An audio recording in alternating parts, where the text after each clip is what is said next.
Welcome back, ladies and gentlemen. May I urge you to please be seated. Ladies and gentlemen, a polite reminder first, of course, to keep your mobile phones on silent. And we also request all the attendees to make sure that they do not have any side conversations while in this room, because the room is structured in such a way that the slightest and the softest sound can get amplified and therefore hinder the proceedings of this side event. So I request you to please remain calm and, ladies and gentlemen, not indulge in side conversations, and we thank you for your cooperation. Thank you very much. With that said, we now begin with this side event, and what I'd like to really say at this juncture is that the global community is facing an array of issues that are obstructing progress towards the realization of the 2030 Agenda and Sustainable Development Goals. India has identified green development as its overarching goal for G20 presidency, which will be enabled by lifestyle for environment and just green transitions. And these measures seek to address environmental concerns through mobilizing resources, reducing cost of capital, and enabling capacity building opportunities. And ladies and gentlemen, this side event strives towards providing a platform from which critical recommendations can be derived with regard to attaining a future defined by sustainability. With that, once again, I request everyone for a little silence. Thank you very much in advance, ladies and gentlemen. And I welcome you to this side event themed towards a sustainable future through lifestyle for environment and just green transitions, organized by the G20 Secretariat in partnership with Research and Information Systems for Developing Countries and the Energy and Resources Institute. With that, ladies and gentlemen, it is now my immense privilege of requesting Development Working Group Co-Chair and Joint Secretary, Ministry of External Affairs, Ms. Enam Gambhir, to please render the opening remarks. Let's welcome the lady with a big round of applause, ladies and gentlemen.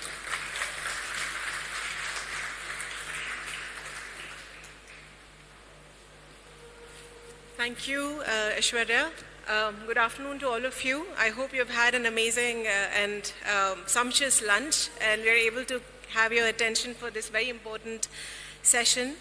We have lined up an amazing group of panelists and speakers today, colleagues, and I intend to learn a lot from them. But let me leave a few thoughts with you as we frame these discussions on important issue of development with a focus on life and just green transitions.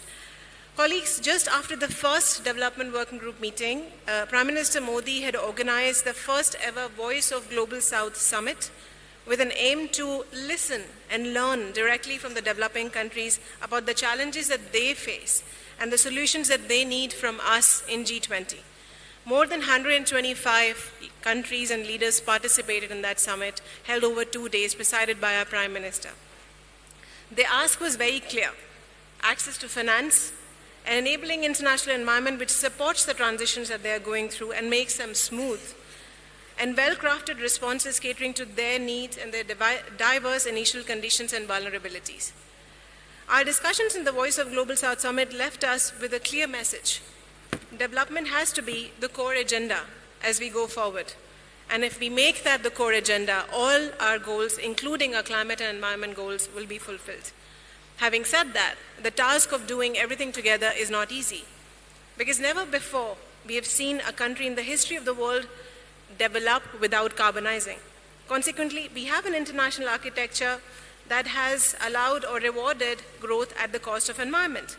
It has not, on the other hand, rewarded taking care of nature or protecting environment and using less materials and depleting the natural resources of the earth. This needs to change, and we're already aware these discussions are already happening. In such a scenario, how do developing countries that are trying to develop without going on the path of mindless consumption and carbonization find resources, raise funds, find alternative ways to grow rather than becoming a manufacturing hub for consumption? Such questions are being asked almost every day in developing countries, and the questions are not very forthcoming. And I think it is with this intent in mind of framing our discussions around these questions, we want to have the discussion today about important issues like life and just green transitions. One thing becomes very clear as we move forward. To realize a world where growth and sustainability can be next to each other without trade-offs, we need a radically different international enabling environment and policy support system that is, one, adaptive, takes into account the diverse needs of developing countries, creating financing solutions catering to their needs and their conditions. Two, proactive, doesn't wait for old industries to die down, but rather invest in industries of tomorrow, today, to ensure a smoother transition. Third, responsive, respond to the evolving needs of vulnerable communities and present solutions to their capacity while respecting their policy space. It is clear that a new vision of green development is the need of the hour, and that vision is emerging from Global South. When Prime Minister launched the LiFE initiative in COP26, it wasn't only to speak of certain actions to be taken at the individual level, it was indeed an invitation to reimagine global action agenda on core issues like climate and development and democratizing them, to empower young people to participate in building their future. It is a call for collaboration and cooperation like never before between all stakeholders to enable grassroots change, which will change the system from bottoms to the top. India's G20 presidency theme, One Family, One Earth, One Future, is more than a slogan in this regard. With that as a guiding principle, we intend to create a blueprint of how and why we should be acting together as one family for one future to preserve our one home, that is our Earth, One Earth. Colleagues, in the side event that we organized for our Sherpas on green development, we heard some of these messages very clearly. People also said we are witnessing a moment in the history of the world where bold ideas are being suggested to radically reimagine the international architecture, and strong efforts are being mobilized to make changes to how we source the resources needed for development and climate. As is in the nature of moments, if we don't seize them, they just vanish, leaving us with deeper challenges and not much in reserve to tackle them. So it is our intention to mobilize that support within G20 to seize this moment. Our keynote speaker today will further elaborate on the alchemy of this moment and how to seize it. I thank all our speakers for being here and wish you and them all the very best for enriching discussions today. Thank you very much.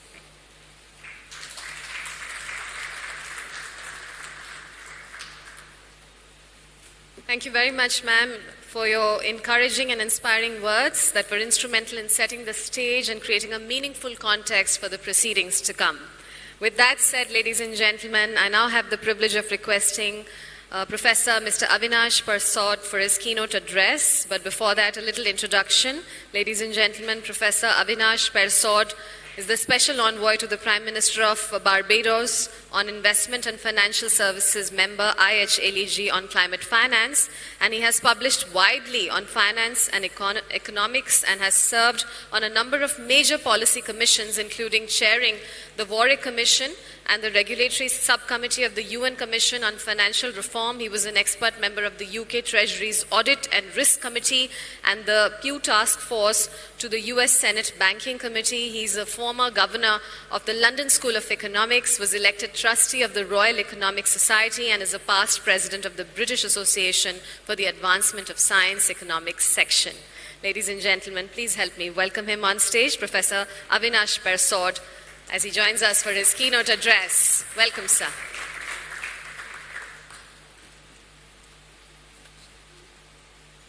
Thank you very much, and thank you to the co-chairs. Thank you to the amazing Indian team that's been organizing this event and events we've had over the past few days and are going to have over the next couple days.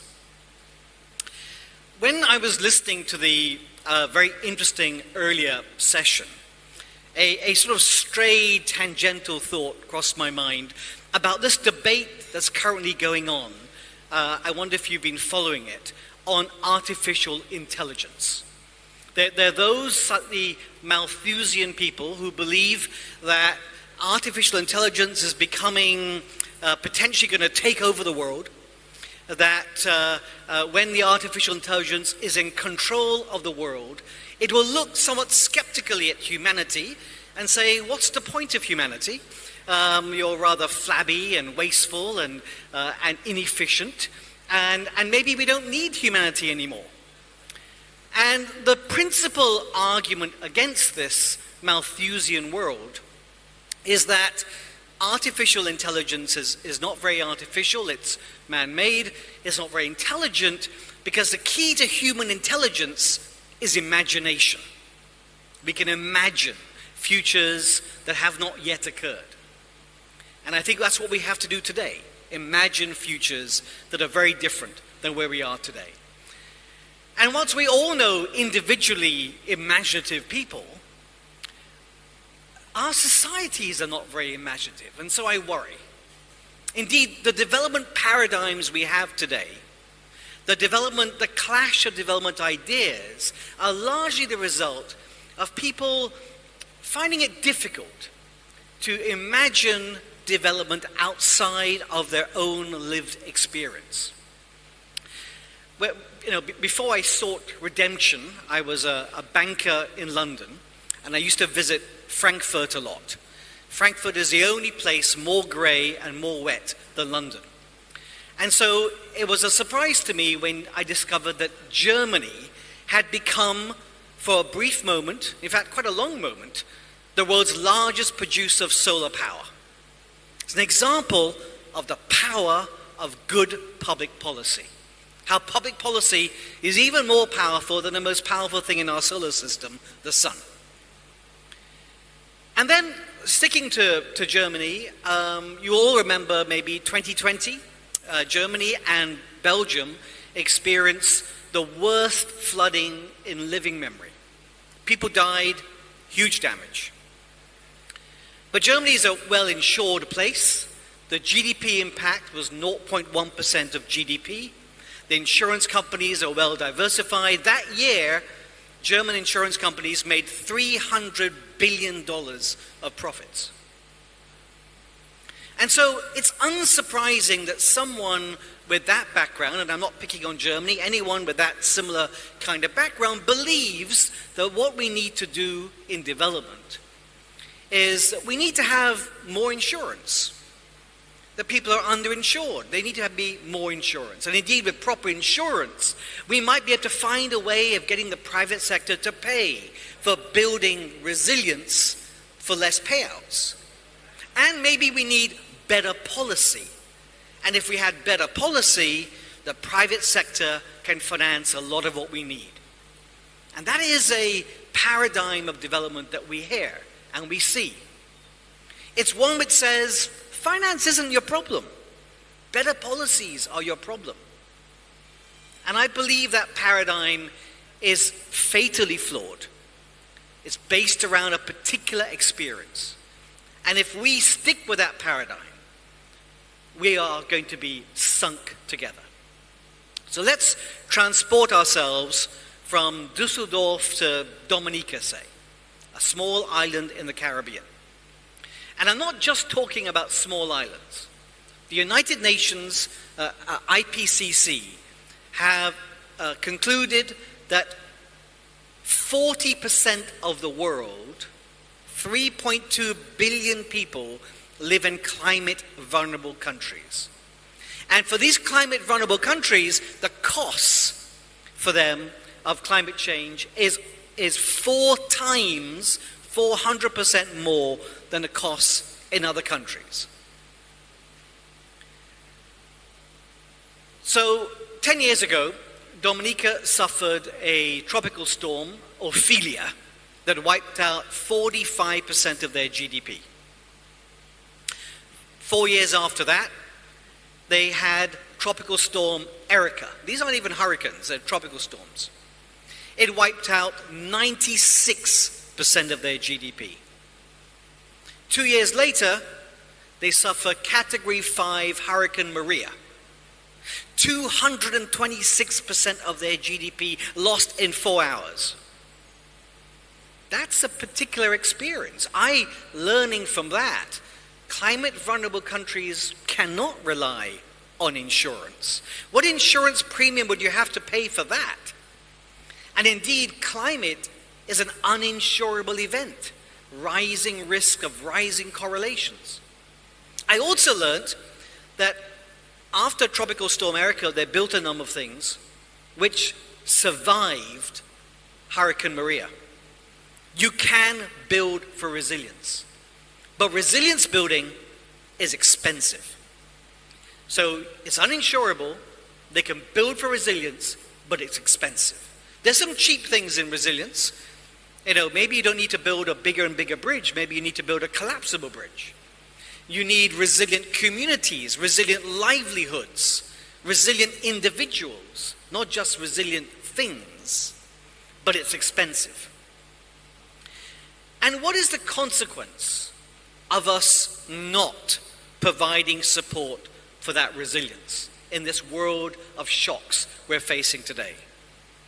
50% of the increased debt in many climate vulnerable places, 50%, 50, of the increased debt relates not to corruption and wasteful expenditure, mopping up after a natural disaster.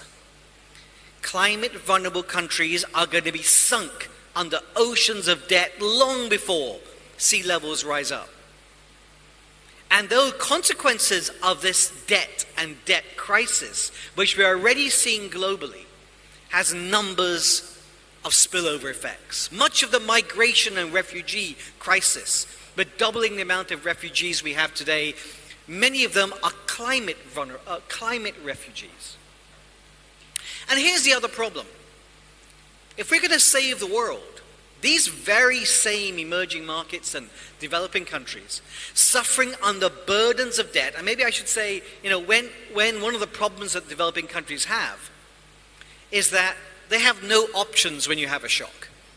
If we were in a wealthy, developed economy, we might consider after a shock, do we need quantitative easing?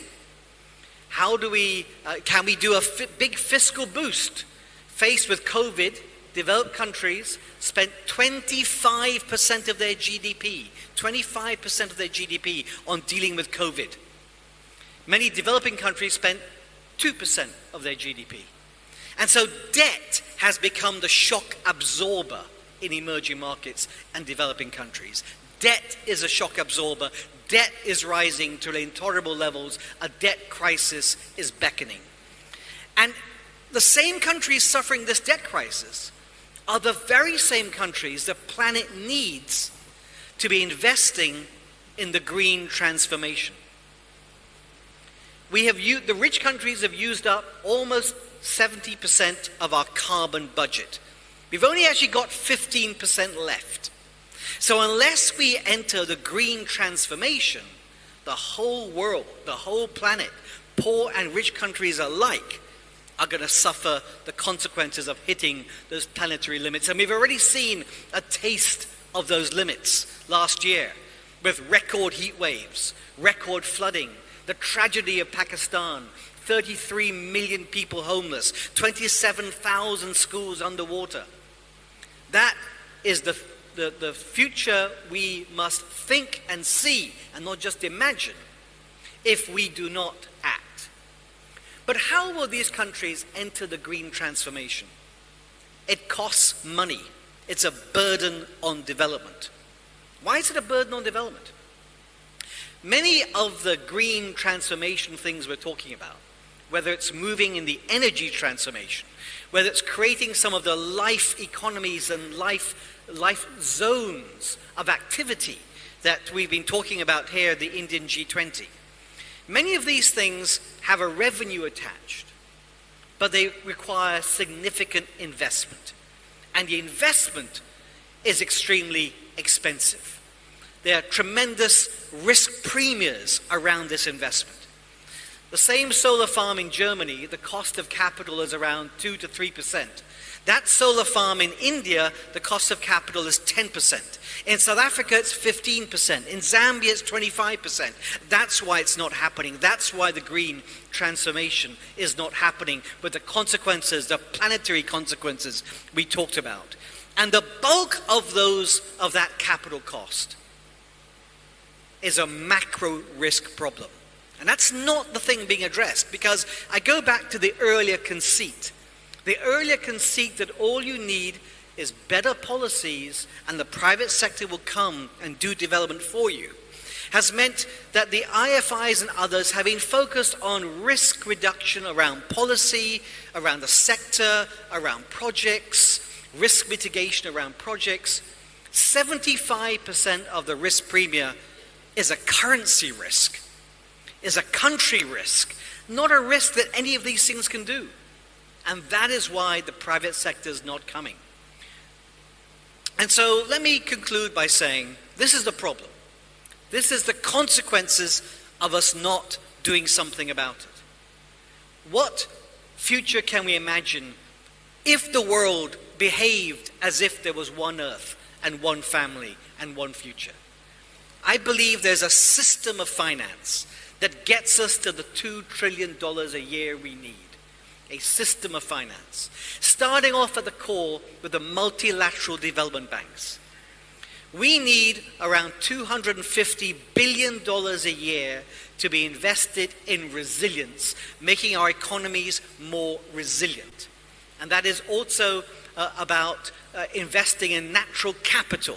Resilience and natural capital will bring savings in the future. We can borrow for that, but we need to make our countries resilient today, not in 20 years' time.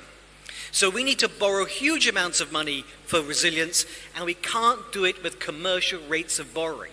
We need a new instrument, super long-term borrowing at very low costs, at the same borrowing costs of a AAA development bank. But 50-year debt, not 10-year debt. We're building resilience for the future. 50-year debt, 100-year debt, and that will allow us to be resilient. And the MDBs can lend $250 billion more if they follow the CAF review of the G20 Working Party, if they make their callable capital really callable, if they use diverted SDRs, they can free up headroom of $1 trillion. This is the moment we need to grasp that $1 trillion and invest it in a more resilient and sustainable future. But we also need a transition, a green transition, in things that have revenues attached, which the private sector can do, but not with these risk premiums. We need a new agency. And I believe the Indian G20 should help us launch a new agency whose purpose is to guarantee currency and country risk, allowing the private sector to treat a solar farm in South Africa as the same risks as a solar farm in India, or a solar farm in Germany is the same risks as a solar farm in India or Zambia or Vietnam or anywhere else. We believe that using MDB's capital, liquidity, SDRs, diversification, and scale, we can reduce those risk premiums. And the final thing is we need money for things for which there's no revenues attached, for which there's no savings to be had. Parts of that just transition requires actual grant money. And we've reduced the amount of grant money you need because we've got the MDBs lending, we've got the private sector involved, but we still need an element of grant money, of new additional resources. Because overseas development assistance, it is not going up, it is shrinking. It's being double counted. We need new additional resources. We need to tap into the fact that the fossil fuel industry made $4 trillion last year.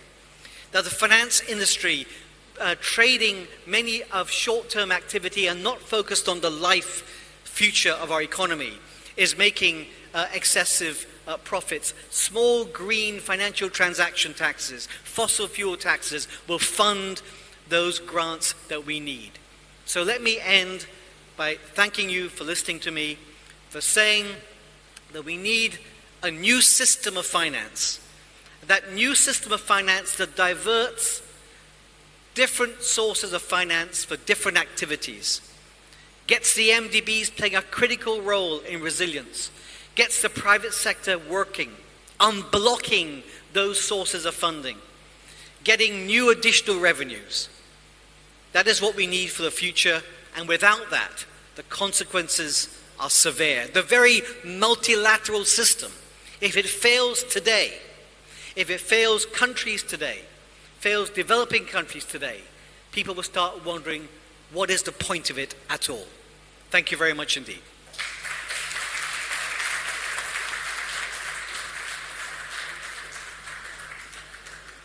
Thank you very much indeed, sir, for a very significant, insightful, and thought-provoking keynote address. With that, ladies and gentlemen, we now move on to the panel discussion on LiFE, an engine for growth. Lifestyle for Environment. This session, ladies and gentlemen, is going to be moderated by, so let me now invite our moderator on stage as well as our eminent panelists. May I first invite Professor Sachin Chaturvedi, our moderator for this panel. May I request you to please help me welcome him on stage. He is currently, thank you very much, sir. Welcome. Director General at the Research and Information System for Developing Countries, New Delhi. And he works on issues related to development economics, involving development finance, SDGs, and South-South cooperation, apart from trade, investment, and innovation linkages, with special focus on WTO. Currently, he is also Vice Chairman, Atal Bihari Vajpayee Institute of Good Governance and Policy Analysis, and ex-officio Vice Chairman of Madhya Pradesh State Policy and Planning Commission, and he is also Member Board of Governors, Reserve Bank of India. Welcome again, sir. Now, may I invite our eminent panelists on stage. Mr. Hirad Sabeti, co-founder and CEO of the Fourth Sector Group, Washington, D.C. Here he is, ladies and gentlemen. Mr. Sabeti is devoted to pursuing systemic solutions to complex social, environmental, and economic challenges. He's co-founder and CEO of the Fourth Sector Group, 4SG, a multi-stakeholder collaborative platform which is dedicated to accelerating the growth of the fourth sector globally. Mr. Sabeti has served on advisory bodies for a number of entities, including the Aspen Institute's Intersectoral Relations Initiative, the Clinton Global Initiative, the World Economic Forum Future Council on International Governance, Public-Private Cooperation, and Sustainable Development, to name a few. Welcome, sir.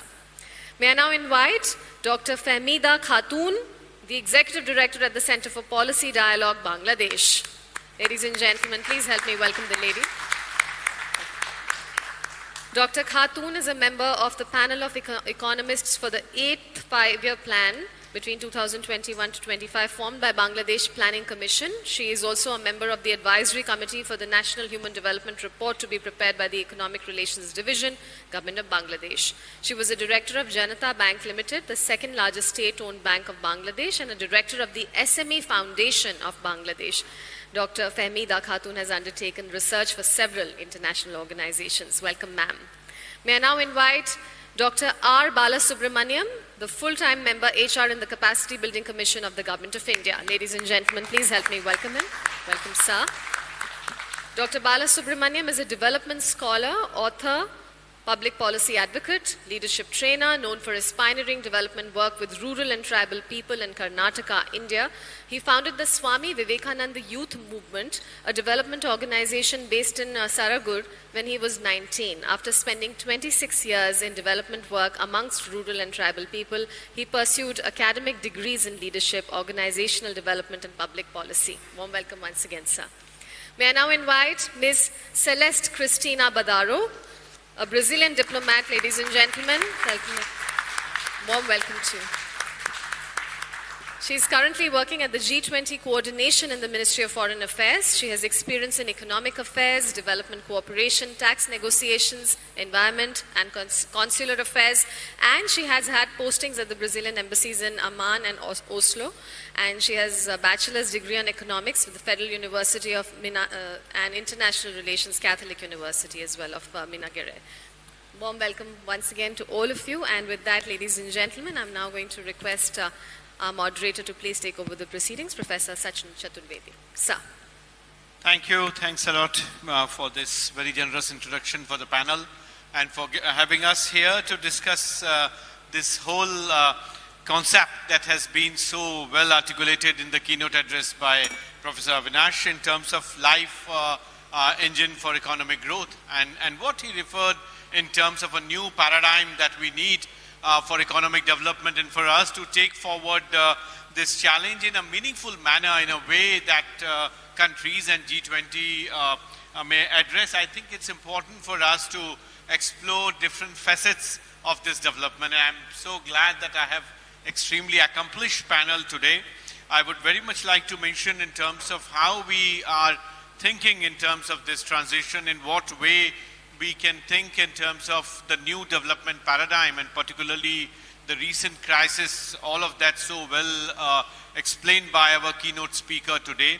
I think we have a context here, and G20 has a role to perform, to take that forward in terms of how countries are actually taking forward the ideas, the strategies, and also defining the scope both for international financial institutions, individual behavior, but also strategizing through the international institutions that are there. Couple of questions that are there in my mind, and I think all of us have also been thinking in terms of how exactly LiFE would manifest itself. It would manifest itself through the action strategies. It would manifest itself through the systemic transition that need, and that systemic transition in several cases is actually systemic transformation. And when we talk about this transition and transformation, we need to see what kind of resources we are talking of. Who is financing this transition or transformation? In what way that systemic transition or transformation is going to get itself in form of revenue mobilization, in terms of resource mobilization through the regional development institutions, and also trying to capture that to have some benchmarks, to have some reference lines. The panel that we have here is extremely accomplished in terms of, as was so generously introduced, in terms of how their national development strategies, in terms of both industrial and economic policy, but also in terms of environmental policy, how they are unfolding, and in what way we can think in terms of identifying the possibilities that are there, both for our participation, for our contribution, and also for setting the international development agenda, which now, after collapse of the respective growth strategies, which largely came up, and as our Joint Secretary, Ms. Enam Gambhir mentioned, in terms of the new narratives that are required. And that, I think, is absolutely essential for us to capture what way forward. And this is time and again with national experiences that we are seeing across, and also for countries which are on the brink of their transition from LDC status to the developing country status. And that would require resources. Countries that are on the coastline, they would require resources. Countries that are having huge challenges in terms of water security and other lifestyle related challenges that we have posed for ourselves, they would require some response. So from that perspective, the questions that I have in terms of what plans and what principles we need, what kind of incentivization models that are needed, and what kind of connection the LiFE process may have with circularity, and in what way we can absorb it largely within this. And within SDGs, if you see SDG 10, SDG 12, you find a direct connect of the process of LiFE. The strategy is also in terms of how do we take forward, and in what way the localization strategy, the local content, and local strategies that are needed for taking the agenda forward would be helping. So with this sort of context setting, I would very much like to begin with my dear friend Hirat, in terms of how he looks at this whole process, both as LiFE, as an engine of growth. But Hirat, it is also, I think, important for us to see what kind of systemic transition we are talking about. When we think in terms of LiFE and its several facets, what systemic contribution it can bring in, and how you see in terms of concept of LiFE setting the agenda for the systemic transition. So what we would do is to have first round of 2 minutes each of our panel. I would have second round, and my idea is that I close with 1 minute each as closing remark by our speakers. So I'm little ambitious with 3 rounds, though I was advised to have 1, and then we ended up with 2. So Hirat, I begin with you, 2 minutes, and that's the question. Over to you. Thank you so much, Sachinji, and grateful to RIS and Teddy and the co-chairs for the invitation to be here and for putting on this event. In 2 minutes, I guess what I can think to say is, I would go to first principles. What is LiFE a response to? LiFE is a response to a default economic model that every single one of us were born into. It existed before we were born. And it was designed, in fact, quite some time ago. And in its design are a whole bunch of built-in trade-offs or contradictions or paradoxes. So we have the engine of the economy is business, and business, the way it's conducted the world over, is in many ways very extractive and externalizing of social and environmental costs. But that is what we grow when we talk about growth. When we talk about GDP growth, we're growing what is fundamentally an extractive of people and planet model of enterprise and job creation and prosperity creation. So we have got to figure out some way to switch from what is really a suicide economy to a life economy, which is a fundamentally different architecture. It's a fundamentally different way of thinking about organizing economic activity, I think, at the very base, at the root. So what does a business look like? What does agriculture look like? What does healthcare look like? What does education or infrastructure look like if the purpose of the enterprise is to optimize benefits for all of its stakeholders, to create value for people and planet, rather than extract profit from people and planet? That's a fundamentally different archetype of business. And I passed 3 elephants on the way from the airport here the other day, and it made me think about the giant elephant that's in these kinds of rooms all the time. We keep trying to figure out some way to take the default development strategy, which is growing and externalizing an extractive economic model, and through some patchwork of regulation and policy and financial engineering, and marketing campaigns, and to get consumers to act differently, to this incremental patchwork, we try to mitigate the harms it's creating.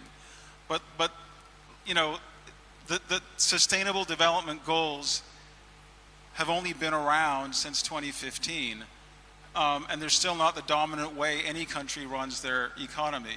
There's a default development goals that existed before that and are still the dominant development goal, which is growing GDP and growing this extractive model. So if we want to solve for the SDGs, we have to think about a completely alternative model to enterprise and investment and growth that is fundamentally not about extraction from people and planet, but about creating value for people and planet. And to me, the good news is that that model exists and it's thriving. I have a question for all of you. How many of you are aware of a legal framework that has been passed in any country in the last, say, 15, 20 years that recognizes a different model of business that is pro-life, that's pro-social or pro-environmental? How many of you are aware of such legal forms? Okay, this is the other elephant in the room. 17 of the G20 countries at least have passed new legal forms. Some call them social cooperatives, some call them social economy, social enterprise. There's a wide range of models. And there's a whole new life economy that's been trying to be born for decades. There are entrepreneurs who are pursuing social aims, investors who are pursuing impact, consumers who are conscious about their choice making. And these are not small numbers. And there's 40 million startup social purpose businesses around the world each year. So for me, the first principle is recognizing what is a paradigm we're moving away from, the suicide economy, and then recognizing that the life economy is in fact here and present, and it's trying to take form, and it needs more attention and more focus. And that's, I think, getting to your later question about structural reforms.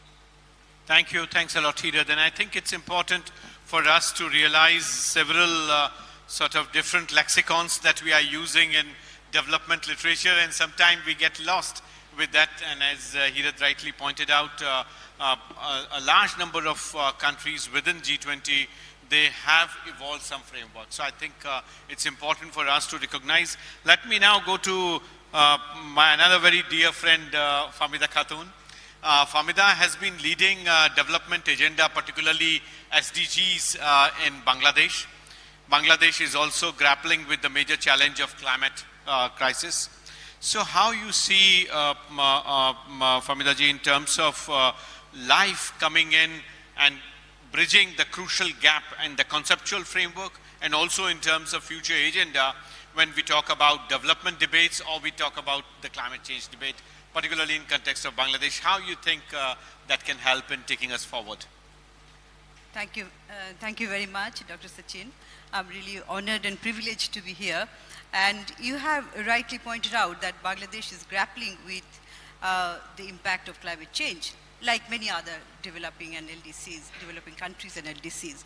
Now, as we always say that, and also the SDGs have 3 pillars of growth or advancement, sustainable development, like economic, social, and environmental. So economic growth is crucial for employment generation, from income generation to reduce poverty. But then it is not automatic that the economic growth will also lead to social development and environmental development.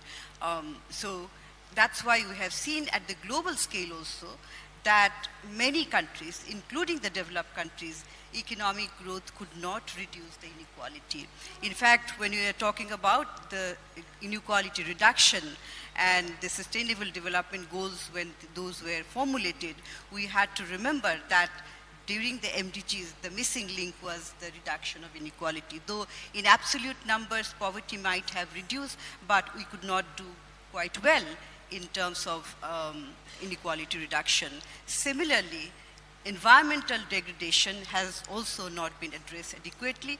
In fact, when you talk about economic growth, then the traditional measure of GDP is that you can have growth, high growth, by destroying the environment, by destroying the ecosystem, biodiversity, and many other things. So, because GDP is calculated on the basis of transactions in the market, which brings value, but we forget the intrinsic value of the environment. So these problems, I think it's not only exclusive to Bangladesh, but also at the global level. But why it's important for countries like Bangladesh? Because it is an LDC, as you have rightly mentioned, and it is also a resource-poor country, and it has large populations. So that's why when there is climate disasters, the number or the scale of disaster, human fatality, is much more larger than countries which have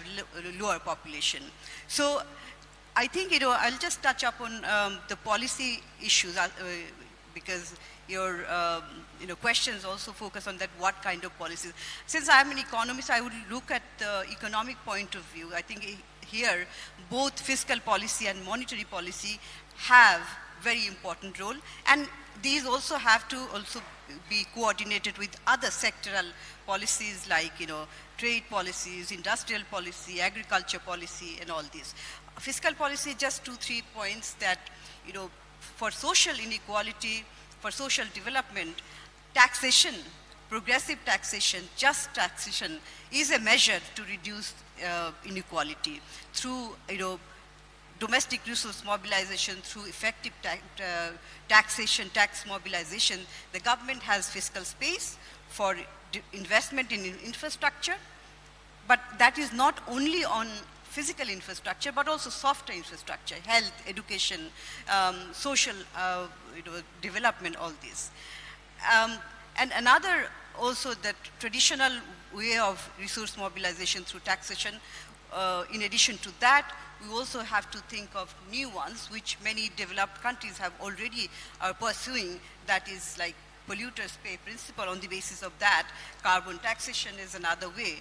And also that incentives, providing incentives to the new renewable energy, for example, or the cleaner initiatives. So in many developing countries and LDCs, there are subsidies, even in Bangladesh. But then it is not feasible to continue the subsidies. So withdraw those subsidies from those which are going across the society, irrespective of the income of the recipients, but then targeted ones which are essential for the survival. For example, in case of Bangladesh, it is agriculture sector because it is the source of food security. So if we can have some incentive for renewable energy in the agriculture sector, that will be one way to make transition. But gradually we can withdraw it. I'll just touch upon the monetary policy, since I have mentioned that here again, that through the central banks they have the tools in their hand.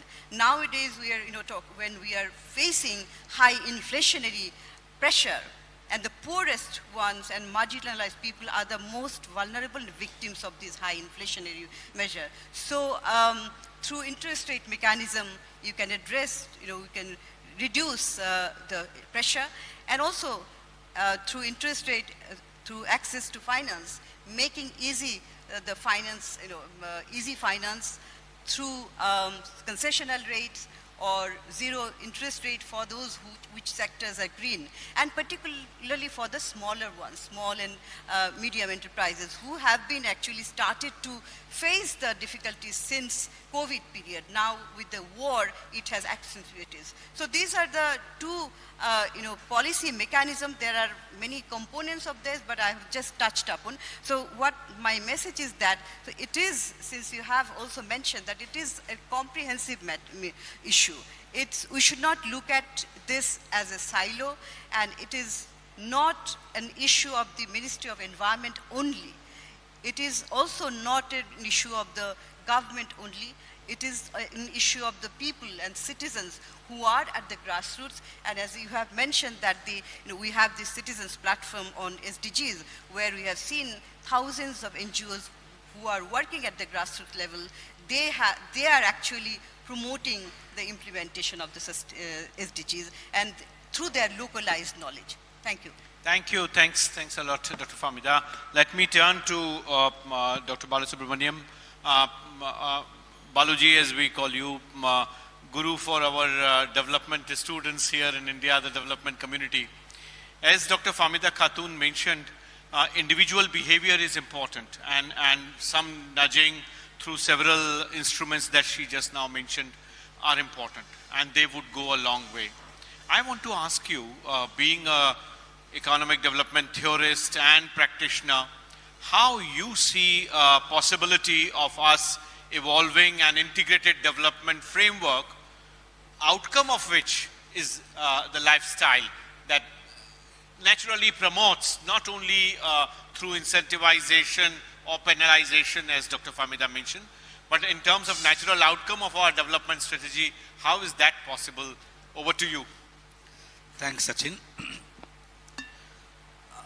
I would like to start off with what Einstein said. You really can't solve a problem from the same space in which you created it.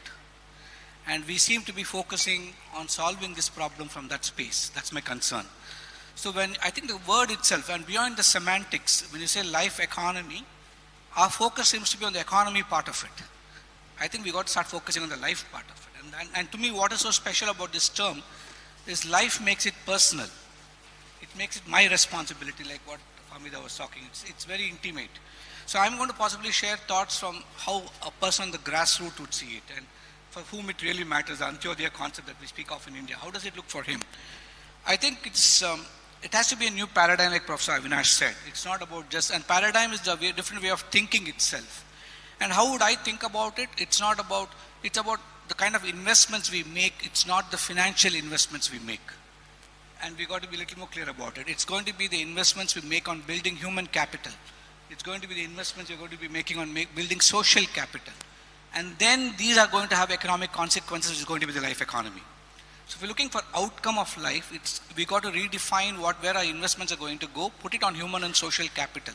And that means we're starting off with a different definition of development itself. Development is not the way we see things around us, but development is more about a constant expansion of human capabilities. And in that perspective, for me, human capital would mean what would actually, my expanding my capabilities in the physical, cognitive, emotional and spiritual domains that actually gives me the agency to lead and sustain life. And that's the personalization I spoke. Now, if I don't take on the responsibility and the agency to lead and sustain life, sustainable development goal is going to be a myth. It's only going to be a slogan or a statement that we all keep giving each other in these workshops and conferences, but we don't give the responsibility to the individual to actually act on it. And building that, in making that investment is a framework. So it's fundamentally a shift in thinking, which means everything else changes. The definitions change, the lexicon changes, the taxonomy of words that we use to describe these things also changes. And it has to be integrated. And we need to understand it has to be a systems approach. You can't exclude anybody from this process. It's just not the responsibility of the state alone. All the players, major players of development like the state, the citizens and community groups, the civil society organizations and the private sector, which means building policies and frameworks for all of them, making it, we build our policies based on mitigation, we build the policies based on mistrust, and we build the policies on solution frameworks. I think we need to start building the policies based on trusting the stakeholders and expecting them to behave and perform in particular ways. And reframing that kind of a net thinking itself is important. And we have to, I would rather say that we have been building on what each person does not bring to the table. We always say industry pollutes, and therefore they're causing the problem. But I would like to reframe the discussion and the model into what does each person bring to the table? What do civil society organizations bring to the table? What do citizens bring to the table? And India, I think, is setting a model. If you talk of Jan Bhagidari, I think we can't limit the definition that Prime Minister talks about Jan Bhagidari just to citizens participating in state programs.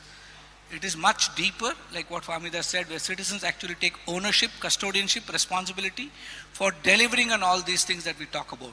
And if that happens, I think there's a natural consequence is going to be the life economy. Thank you. Thanks, Balaji.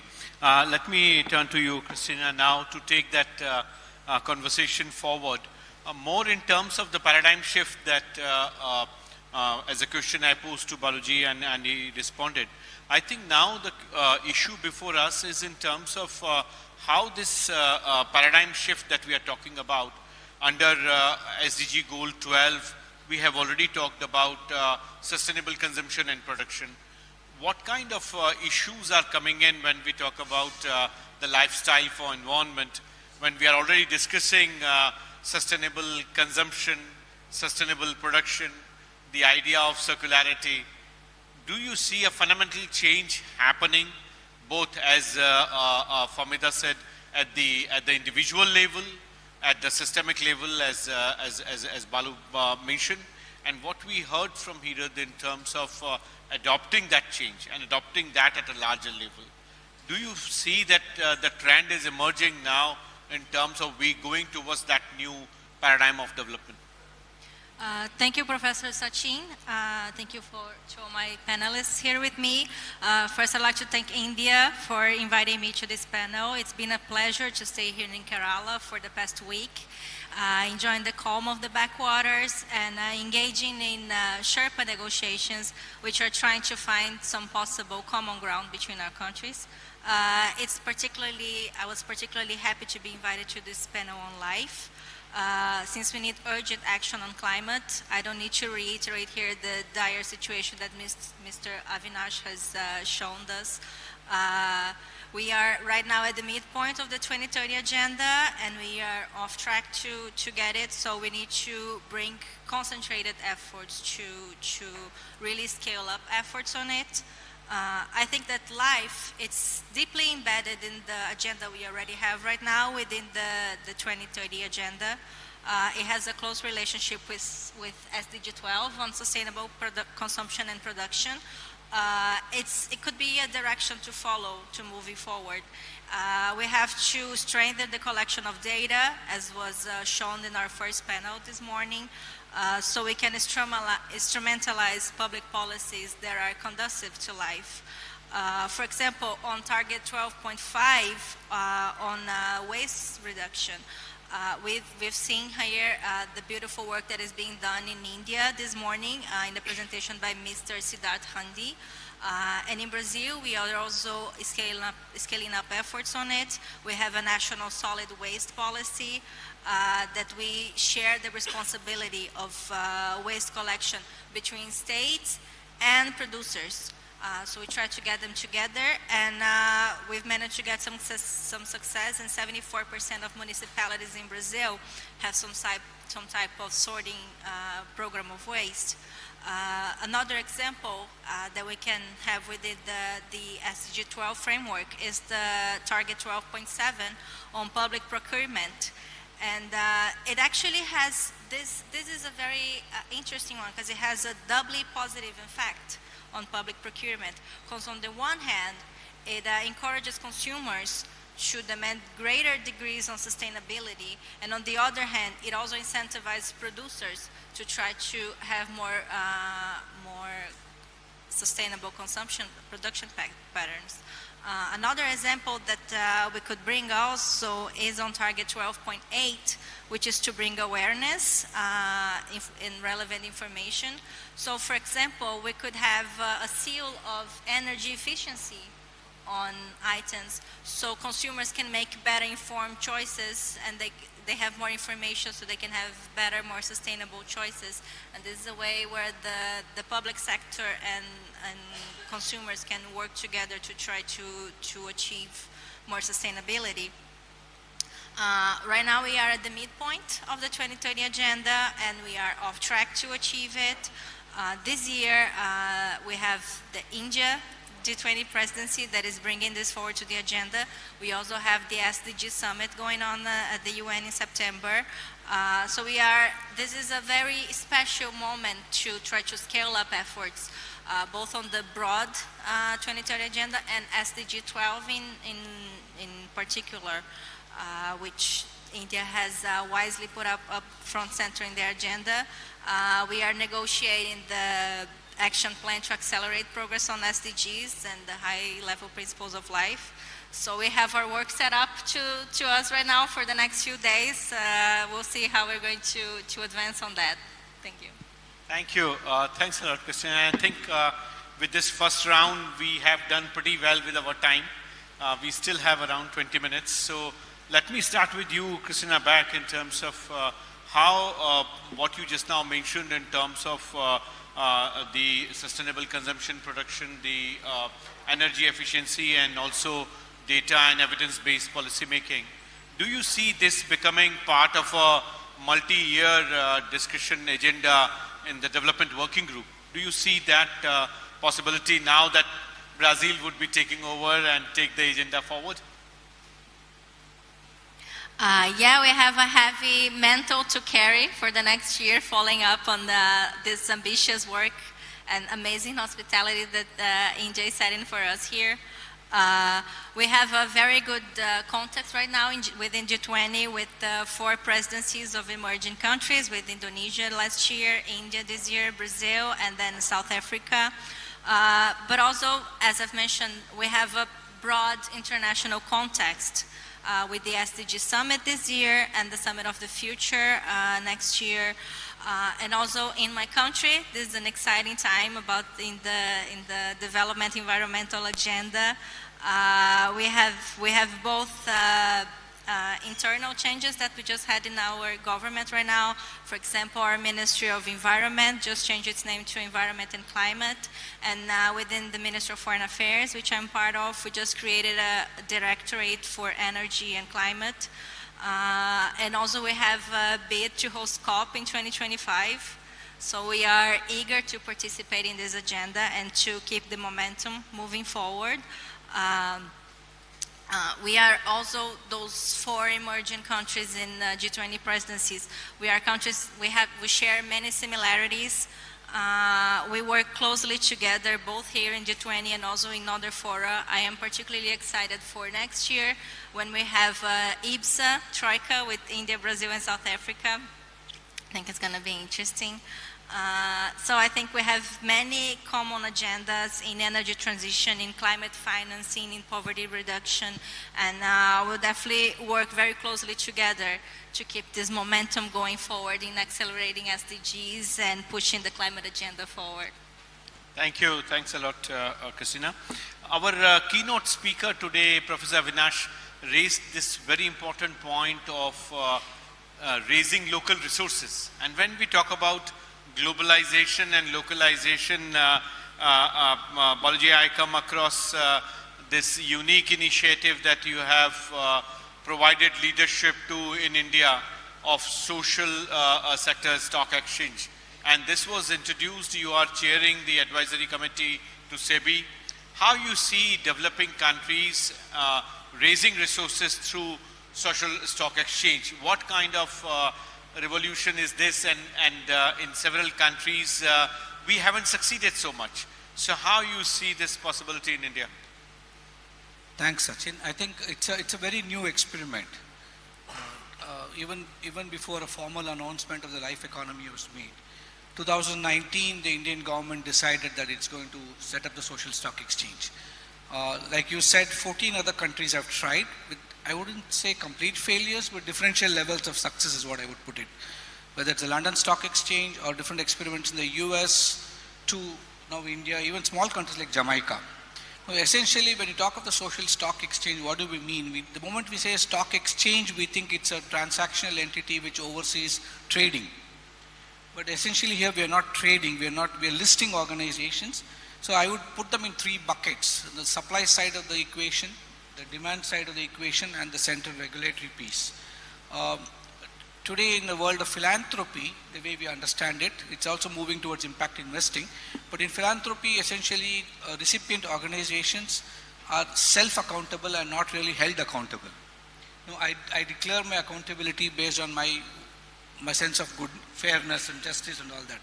But in the social stock exchange, because the rigor of the intermediary entity called the regulator, where the demand is placed on the social enterprise. And in India, again, it could be a model, it could also be a problem. We're still debating it.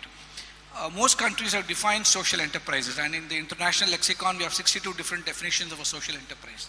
But in India, we don't have a definition for a social enterprise. You can create an NGO in India under several different laws, not necessarily one law. So with that kind of a space, we decided that at SEBI, the definition is if 67% of your activities can be accounted for as social, with the primacy of intent is social, then you are a social enterprise.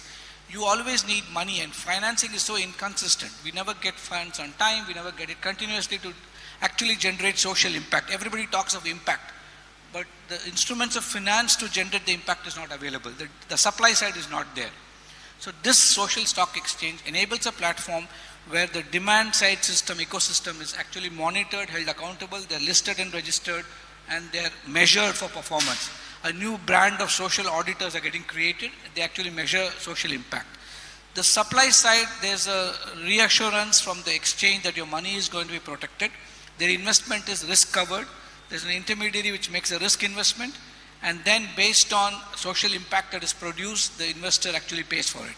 So it's sort of a win-win-win for all, and India collectively, governments, non-profit sector, all of us together spend close to around $440 billion. We'll be spending by 2030 if we have to meet the SDGs.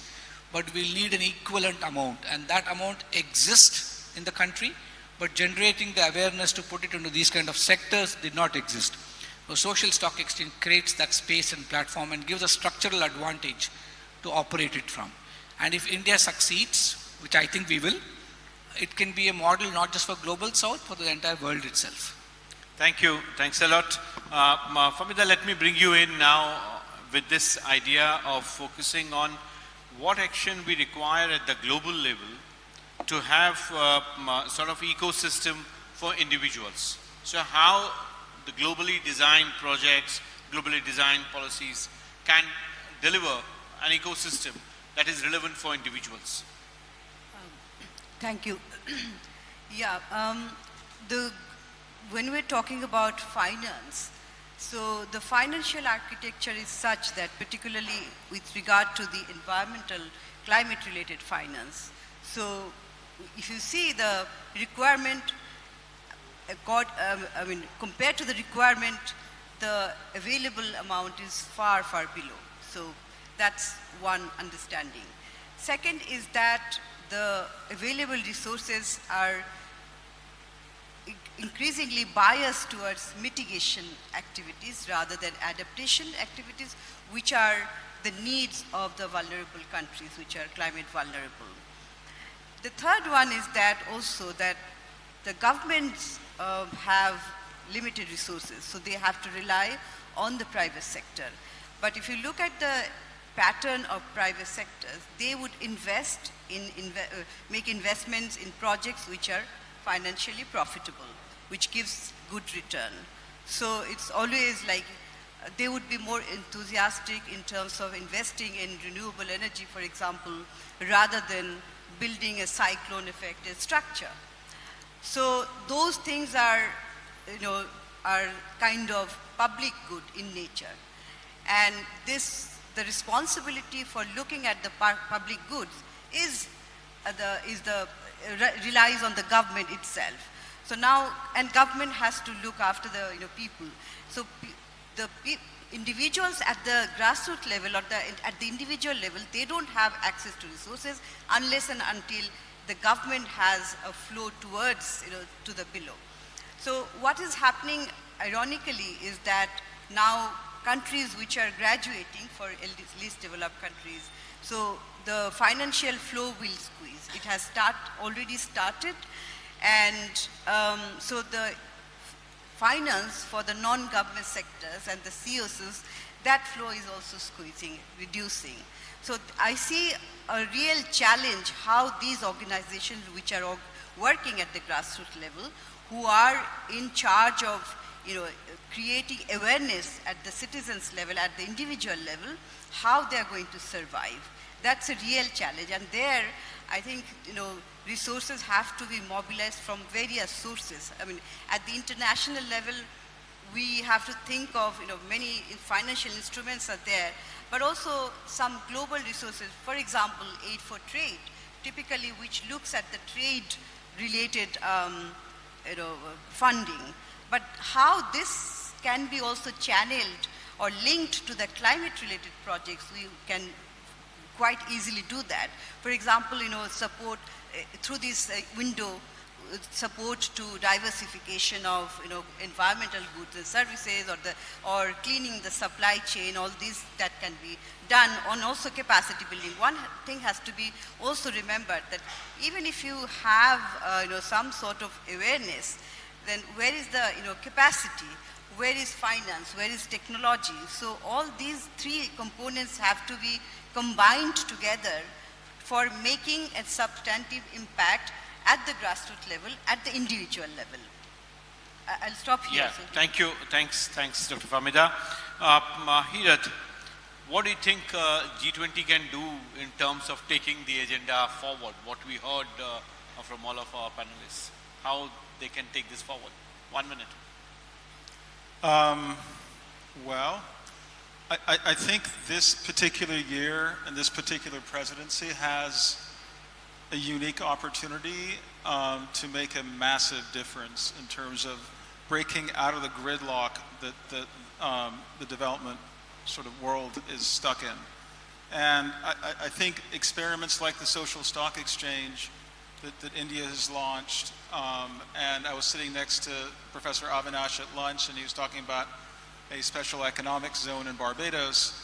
I think basically by creating walled gardens, spaces, policy and fiscal spaces within the economy where we develop the nurturing ecosystem, the enabling environment where LiFE businesses that exist to optimize benefit for people and planet can thrive and can be on a level playing field. I think that's a bold agenda that the G20 can take on and start with the existing legal frameworks that have been passed across 17, at least, of the countries, map what the LiFE economy looks like across the G20, harmonize the definitions around these legal frameworks, assess what kinds of regulatory and market barriers these enterprises are facing, and put together basically national plans to recognize and find solutions to those barriers, engage all the stakeholders at the national level. This is an agenda that could be done in 3 phases. The first year would be a process of the countries committing to mapping and defining the LiFE economy within their countries, engaging stakeholders in doing that, identifying the values and principles that should inform the definition, harmonizing definitions. The following year, you can go deeper and start looking at enabling policy and regulation. You can look at metrics and ways of making sure that there's rigor in the impact performance and the accountability of these organizations. And then I think in a third year, you can start to shift finance in a major way. Once you've built the infrastructure essentially of a LiFE economy, now you're able to move resources towards that new space. And the 40 million startups each year that are social purpose have enabling infrastructure, development finance in all its forms can start to flow that in that direction. Excellent, and I think then we can take that forward what Dr. Famida was mentioning in terms of new measurement milestones that we would be discussing tomorrow on the boat ride, going beyond GDP, and with Federico and OECD we have been working on that. Colleagues, we still have 2 minutes, 3 minutes now with us.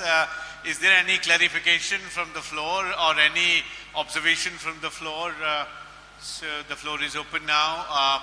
Any of the G20 delegates who are there for the DWG, if they want to have any observations, I would give them priority. Any clarification, observation? Federico, were you raising your hand? No. Okay. If not, then yes, Mr. Tadas here. And I see one more hand there. Yeah. Just behind you.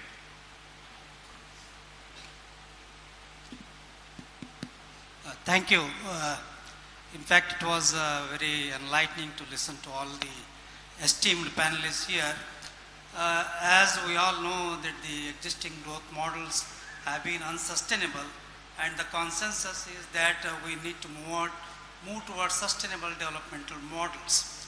And LiFE indeed is a profound concept, and it also requires a very transformative approach in terms of how we look at trusteeship, in terms of how we conserve resources and pass on the resources without any further sabotage or deterioration to the next generation. So we also need to deal with the intergenerational equities, and this requires a fundamental shift in our approach to consumption and production and adopting the new economic systems, especially the reference to the social enterprises and the new economic systems. I think this is where the areas we need to look at in a very deeper way, and look at the policies, regulations, which will be conducive to this new way of thinking about growth model. Thank you. Thanks, Mr. Tadas. I don't see any more hands, so what I would do is, okay, 10 seconds. I'm Uday Shankar. I've been part of this banking transformation which happened in India as a model, and I submitted my paper to T7 Japan, and they have accepted it. So I just want to mention a few lines about what happened actually. The way, any transition has to take people also along with them. The best example is how we went about forming groups, self-help groups in India, and then took them along with the institutions that we actually had with us, the NGOs. The NGOs worked with the people, took them to the next level, and then took them again to the next level, which is the small finance banks in India. So that was the ultimate where people could grow from a lower level, where they were forming groups and going on their own, got interpolated into a system called non-finance banks, and then they became small finance banks. This was a very good model for which India has floated now. This can be used for just transition into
It's not that some countries can advance and others can stay behind and we will forget about them. We can only be as fast as the slowest country in enjoying the transition. This is something that is unavoidable and that we should embrace it and move together and make sure that knowledge is shared, financing is provided, technology and capacities are given to all countries. There are great challenges that, of course, I'm not going to list here. Those of you dealing with development are very familiar with these matters. So, in the interest of time, I will skip it. I would like to introduce a little bit of a shift in the narrative here. There is a lot of negative or a lot of emphasis on the challenges when we talk about these matters. In reality, there are great opportunities. There are great opportunities for all, for developing countries as well. By adopting sustainable practices and technologies, you embrace higher levels of productivity, decent jobs, and higher paid jobs can be created. Of course, certain things need to be in place for that to work, policies, again, capacities, etc. And again, the interconnected nature of our economy and our world implies that we really need to act together. And the G20, again, can do much here. The G20 action plan can actually be one of the most important elements to push. There is a lot of work that is out there. We need really that big, bold push so that action is taken. We need a shared understanding. The discussions these days will clarify what the G20 means for a just green transition, but it's going to be around the lines that we heard before. We certainly need the G20 to increase the contributions, not only in terms of finance, but also in terms of capacities, policies, and technology for an integrated approach to this matters. There are solutions to the challenges, and we have opportunities to reap. So together we can achieve those. The DWG, of course, can bring in more than other groups the perspective of developing countries. There are certain areas for action of the G20 which we are highlighting on this slide. I'm already long, so I'm not going to dwell too much on that, but I understand that the slides will be circulated with you. The proposed G20 action plan includes certain areas of activity which certainly we can look at. The means of implementation that I mentioned before are, of course, important here. Important here is to bring on board the private sector as well. There is a lot that can be done through the global value chains and regional value chains, and perhaps some work can be done in this area as well. The international environment is there to support, needs the support of G20 countries, need G20 countries to take this work seriously. And as this presidency is pushing all of us to think along those lines. So let me commend the Indian presidency for moving in the right direction. And this, I will thank you very much. Thank you.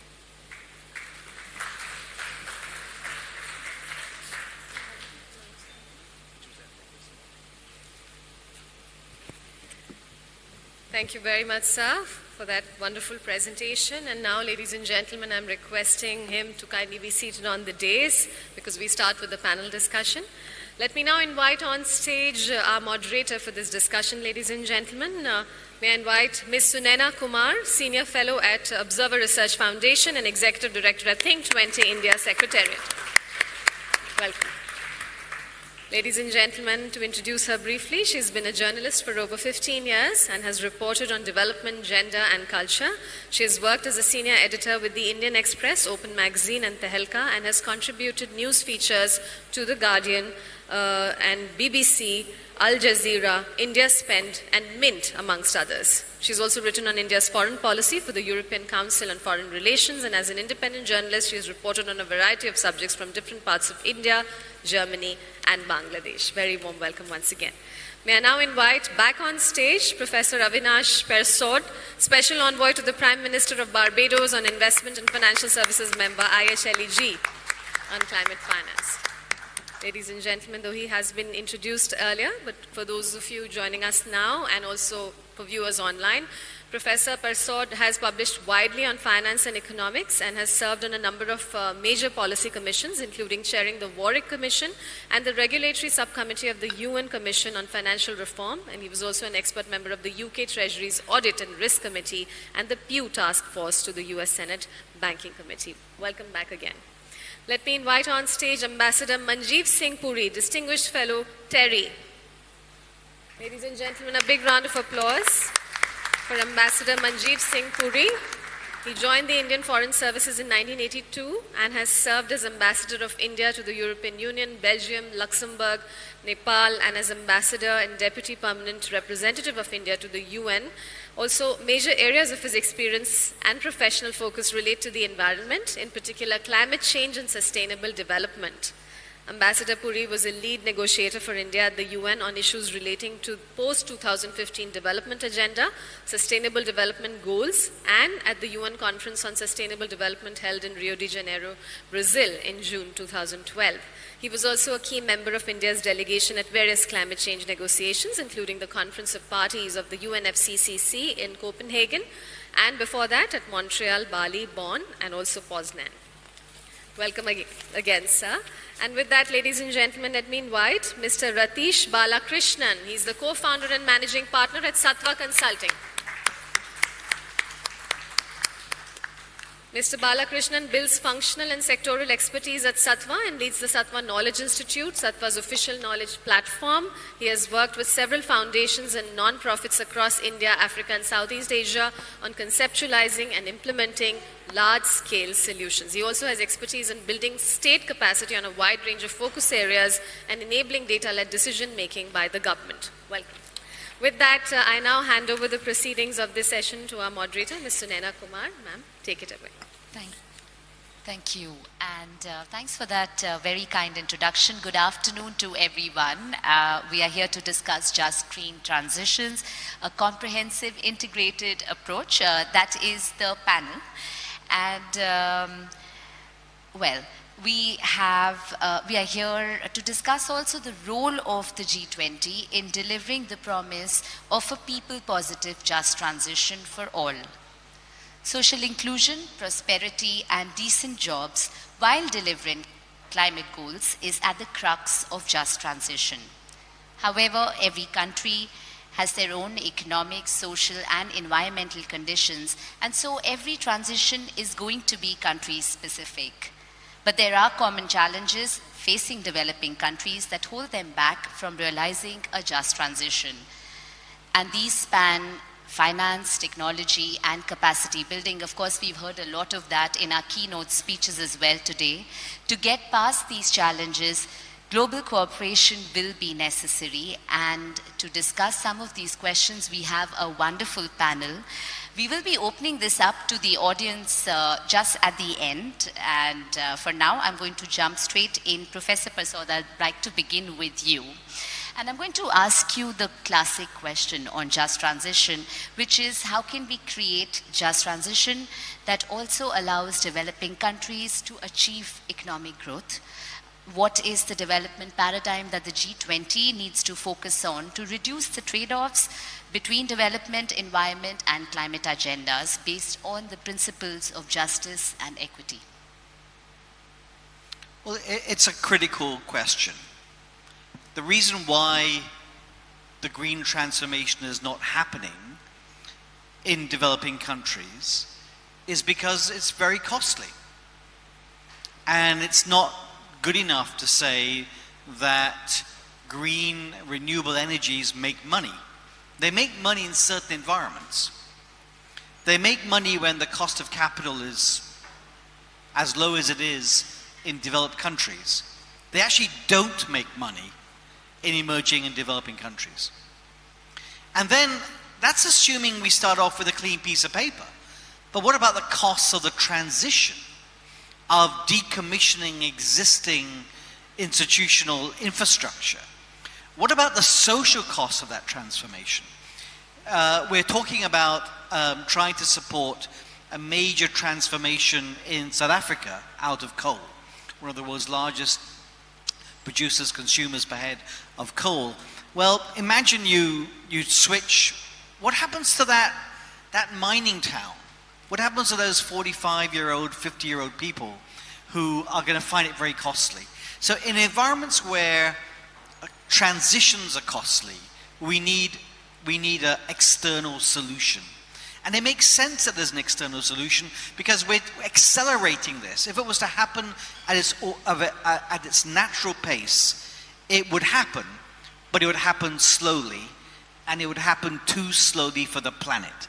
So if the planet and others want us to move at a different pace than is natural, then we need some external support. And that's why, we have been proposing that we need to lower the cost of capital in investing in these projects so that it's as profitable as investing in it in Germany as it is in India, in Vietnam, in Indonesia, and South Africa. And what is the cost? Why is there this huge cost difference? And the IEA and others have done great work on that, on the cost differences. They're huge. Doing a project, a renewable energy project, I'll be quick, is between 25% in Africa and 2% in Germany. That's huge. It's all the difference. So we need an agency that has a substantial amount of capital and liquidity, whose job it is to guarantee a international rate of return.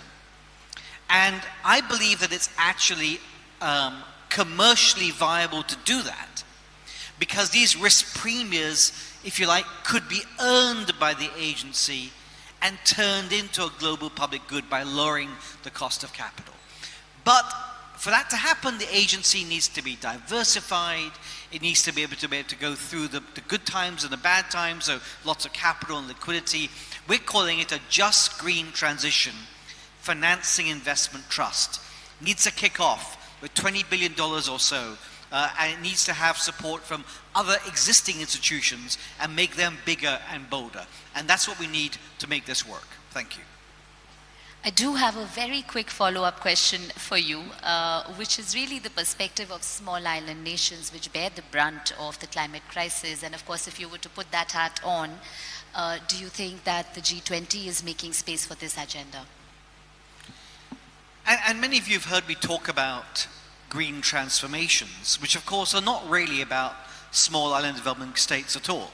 In fact, one of the reasons I think that our program of ideas has credibility is we're one of the few people talking about something that does not benefit ourselves. The just green transformation will not take place in Barbados. We're not emitters. It will take place in India, in South Africa, in Indonesia, in Vietnam, in places like that. What the small island states need, because they're the canaries in the mine, is help for resilience building, and they need help for loss and damage. And those are actually the two smaller things we need. So the total number is $2 trillion a year. 1.65 trillion is transformation. $250 billion is resilience. $100 billion is loss and damage. But they're concentrated across different countries. The small island states needs a fund available for loss and damage, and needs help making sure they can be resilient today and not in 20 years' time. No point being resilient in 20 years' time. That's what they need. Okay. No point being resilient in 20 years. Ambassador Puri, I'll turn to you now. One of the priorities of India's G20 presidency is reform multilateralism. And going by the gaps in previous global climate agreements, do we need to repurpose multilateralism institutions to achieve just transitions, keeping in mind different country contexts? That's one. And also, how can the G20 help in creating an enabling international framework to achieve this? Sunaina, thank you very much. Thank you for the person who introduced me. So you all know here's an old guy who was around when it all began and has popped up here again. But things haven't changed, haven't they? They don't. That's the nature of the way international governance takes place. It's only the subject matter which has changed, and today we are focused on sustainability, and rightly so. Professor Prasad, I have no words to thank you for what you said, because you've hit the crux. And I'll make a little small distinctions. One is, it isn't a macroeconomic question of quantity. global GDP savings rate is about $20 trillion. Requirements today for greening in the developing world and elsewhere is about $5 to $6 trillion. You have to move the monies. I have a slightly, let me say, slightly modified idea from yours, but completely along the lines that you're talking about, and that is what we call we should do out here because we can do it. I also want to make a few other points to you. You know, the G20, what is it? I mean, let's be a little, let me say, adults among ourselves. It's the place which provides polarity to multilateralism, and a polarity which is inclusive and reflective of contemporary realities. Now, this is the polarity which allows you to come to decisions, in a sense, if I may say so, behind the scenes, for them to be regularized in a de jure manner in multilateralism.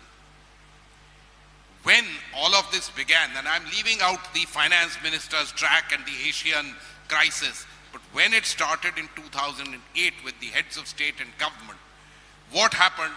The ratifications happened at the BWIs, whether it was IMF or the World Bank. I'm therefore a little surprised that they are missing out here. They're the key to the elements, and they're the key to what you said, Professor Prasad. Money makes the things happen, and money will make it happen. Of course, we need to change behavioral patterns. Of course, we need to understand, but hopefully those messages are getting through. I've prepared just 3-4 slides. I won't go through them all because I think much has been said, but just focus on this. Transition we must, but what is just? Just is not only about equal, it's about equity. I've eaten the entire half the tin of biscuits and it's come into the room. I should also get my own share. Certainly, sir, you should get your share. What about the half tin that you've already eaten? So please don't forget equity.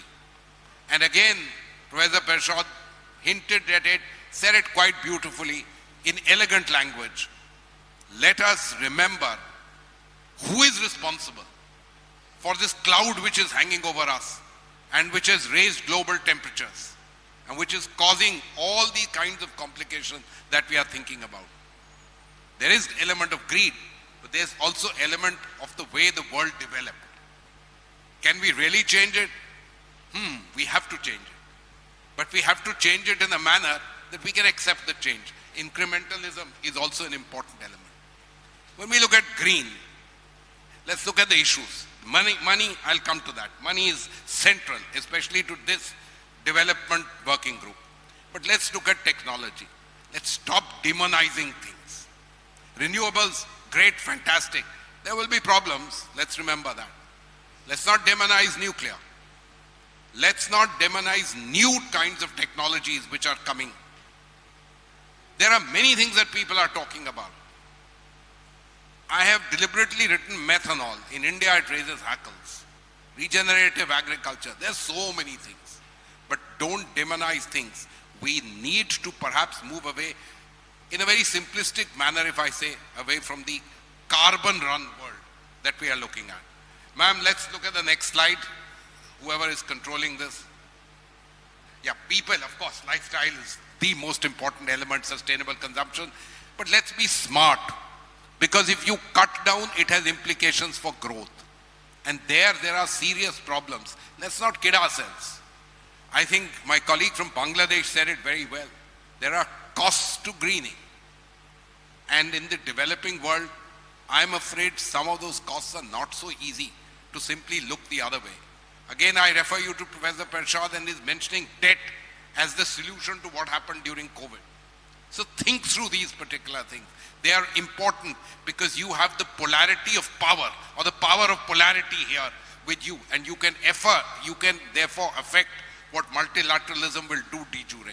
And so you are very important. Let's go to money and let's just think about this thing.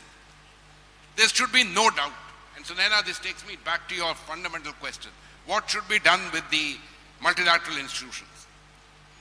I don't want to get into UNSC reform. It's about international governance.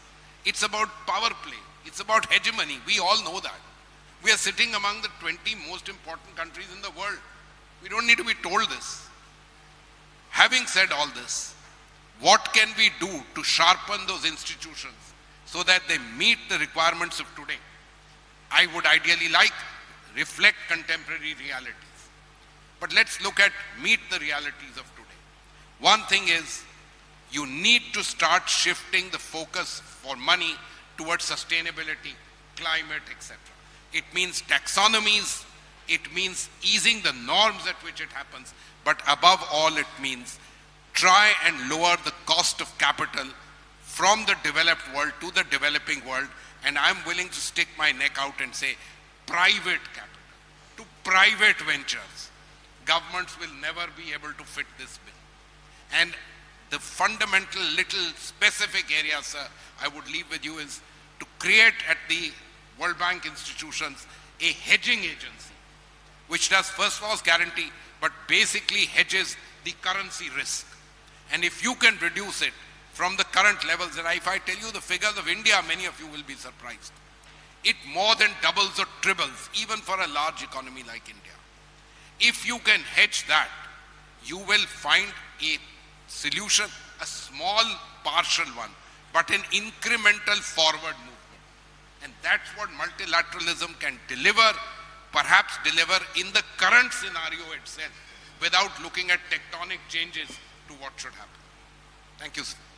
Thank you, Ambassador Puri. I do have a question based on what you just said, which is, and if you can answer this quickly, which is, you talked about G20 being the 20 most powerful countries in the world and this whole idea of power politics. How can India ensure, and do you think there is a risk that the broad development agenda that India is trying to put forward with the G20, and that includes just transitions, is there a risk that it could be overshadowed given the geopolitical crises that are dividing the G20 nations today? So Naina, that's the $1 million or the $1 trillion question of today, isn't it? So my answer is quite simple. Two things I want to make quite clear. I am fully convinced of the poly crisis. We know it. They are there in front of us. I'm also fully convinced that there are almost intractable political issues. But I also believe that there is a will in the world on the issue of sustainability, climate, etc. Focus on convergences. It doesn't mean we've forgotten the divergences. Focus on convergences. That, in my opinion, is a doable prospect, and it's something which we in India perhaps are in the best position to champion. Why? Because we are a country of the global south. And if we are able to do it, we will be able to leverage the abilities of the North, who also have a vested interest in this sustainability and greening for the common good of the global South, India included and larger countries included, but everyone. So I do see a true opening in this matter. Okay, thank you. Mr. Balakrishnan, so at the heart of just transitions is the idea of livelihoods from the time it would have started as a labor movement. And my question to you is three-pronged, and we don't have that much time. But first is, how can we build capacities for skilling and reskilling of workers in the green economy? How can we ensure that women who bear the brunt of climate change are able to both participate and benefit from green economy? And what is the role that the private sector, which you are representing here, can play in this? No, thank you for the questions, and it's a pleasure to be here. I want to step back from the skilling question itself, Sunena, to broadly talk about human capital development. Because what we are asking in general is, given the crisis and the opportunity ahead of us, how do we build the right human capital that is required to solve this crisis? In my mind, that depends on two things. Yeah. The first thing is, what is the ambition with which we are approaching this crisis in the first place? There is a lot of argument around, let's do no harm. Let's make sure no one gets hurt. For that situation, I think you will build a certain type of human capital. But if you're going to transform that question into, how do I make this an opportunity to create value for people at large, for them to thrive, then the human capital requirement is very, very different. And I think the conscious choice countries in the global south like India are taking is the latter. We are not just saying do no harm. We are saying, for our youth dividend, how do we make this into an opportunity how do we create sufficient value and jobs for people? And I think that's an important question for us to answer before we ask ourselves, what do we do for skilling? And I think the second nuance is really, for what are we skilling for? Because many countries have approached this as a supply side problem, focused on skilling, not knowing what the demand side looks like. And there for me, there are three important choices. The first choice really is the emerging sectors that are becoming very relevant today, which is things like energy and mobility. What kind of jobs are they creating? There is a risk of them creating a U-shaped job curve where you have highly unskilled jobs or very skilled jobs and not enough jobs in the middle. Then to be honest, not much skilling is going to help. So how do we define business models in the new industries that create jobs in the middle where skilling can unlock value, I think is an important choice. And I think one of the priorities for countries is to define those industries in a way that create mass thriving, not just one. Right? That's first choice. The second choice is, how do we look at our existing industries transforming to achieve and address this challenge? 40 million people work in the energy industry. If you look at other industries overall, it's 1.5 billion. So for countries like ours, it's the construction industry that's actually going to create value. It's going to be the manufacturing industry. It's not just the green sectors as we call them. And there I think there are important choices on how do business models evolve to create value for the society and value for the environment. And I think that's a business model choice. And the last point is I think what Sir rightly said, which is consumer choices and what was discussed in LiFE. How do we rethink our consumption models and our consumption industries? For me, it's really four questions. Where we live, how we move, what we eat, and what we buy. These four choices have to transform and create newer models for us that will create skill capacity and requirement.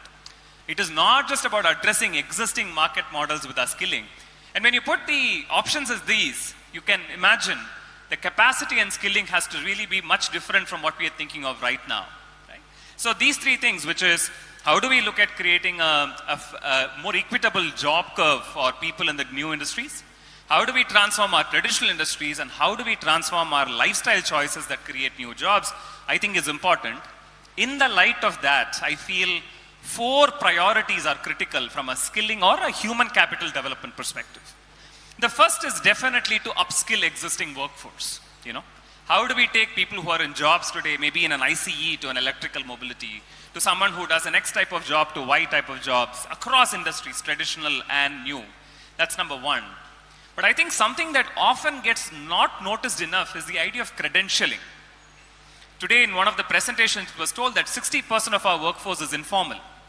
And what we recognize when we go deeper is most of the skill demand for solar power is actually today in construction industry. Most of the demands that we have in electrical mobility is going to come from existing industries that are mechanical. And hence, credentialing informal talent to be able to recognize their skills they've gained not by education, but by work, but by prior experience, I think is important. And I think, in my mind, all developing nations should build a scalable model of credentialing people that is digital, verifiable, and globally recognized, in my opinion. And I'll come back to the talent question in a bit. But I think credentialing is an important priority for human capital development. I think the third priority for us is to really build entrepreneurial thinking in people. Start with schools, right down to colleges, because honestly, the skills we need in the future, we don't know yet. So learning to learn, ability to find value is going to be important. And hence, when you look at the broader ambition, entrepreneurial thinking built into the models in which we work, I think is going to be very, very important. And the last part is a question that you asked me, that if we believe a more equal and not an equitable approach will work, the women are going to be left behind, people with disability are going to be left behind, and hence an equitable model requires us to look at some of the normative changes we need to make. I was talking to a leading woman entrepreneur and she told me this interesting line. She said, if you want to enable opportunities for women, focus on 3 M's: mobiles, minutes, and mobility. Essentially what she's saying is, in an increasingly digital environment, access to devices is going to be important, access to data is going to be important, and ability and agency to move and to be mobile is going to be important. So to your gender question, I think mobile, minutes, and mobility. And if we don't shift those things like care economy, we can create as many jobs and we will still be surprised why women are not in the workforce. And I think somebody said this in the morning, a key indicator for sustained economic growth is women in the workforce. Right? So that is probably the summary I would have, which is 4 priority areas for human capital development, which is upskilling of our existing workforce, looking at our current school, college education to improve entrepreneurial thinking, establishing a globally recognized digital scalable model of credentialing informal workforce for them to unlock opportunities in the new economy, and finally addressing the 3 M's for mobile, minutes and mobility for women so that they partake in this opportunity. I'll just close with the one last question on what is private sector going to do. For me, the question on skilling really depends on the demand creation on the private sector side. For them to be able to recognize and create models that are economically viable and socially equitable, I think is going to be important, number 1. And number 2, the kind of finance that is required here, and I agree with sir here, is definitely private capital. And the role for bilateral or multilateral or public capital really is to reduce the amount of risk that the private sector can potentially take, because it is their investments that's going to unlock value for their benefit and for our benefit. And those 2 aspects, which is designing the demand and unlocking the right finance, I think is going to be critical for private finance to enable this. So all of this that you mentioned, is there a replicable model, say from India, that you can think of and share with us over here?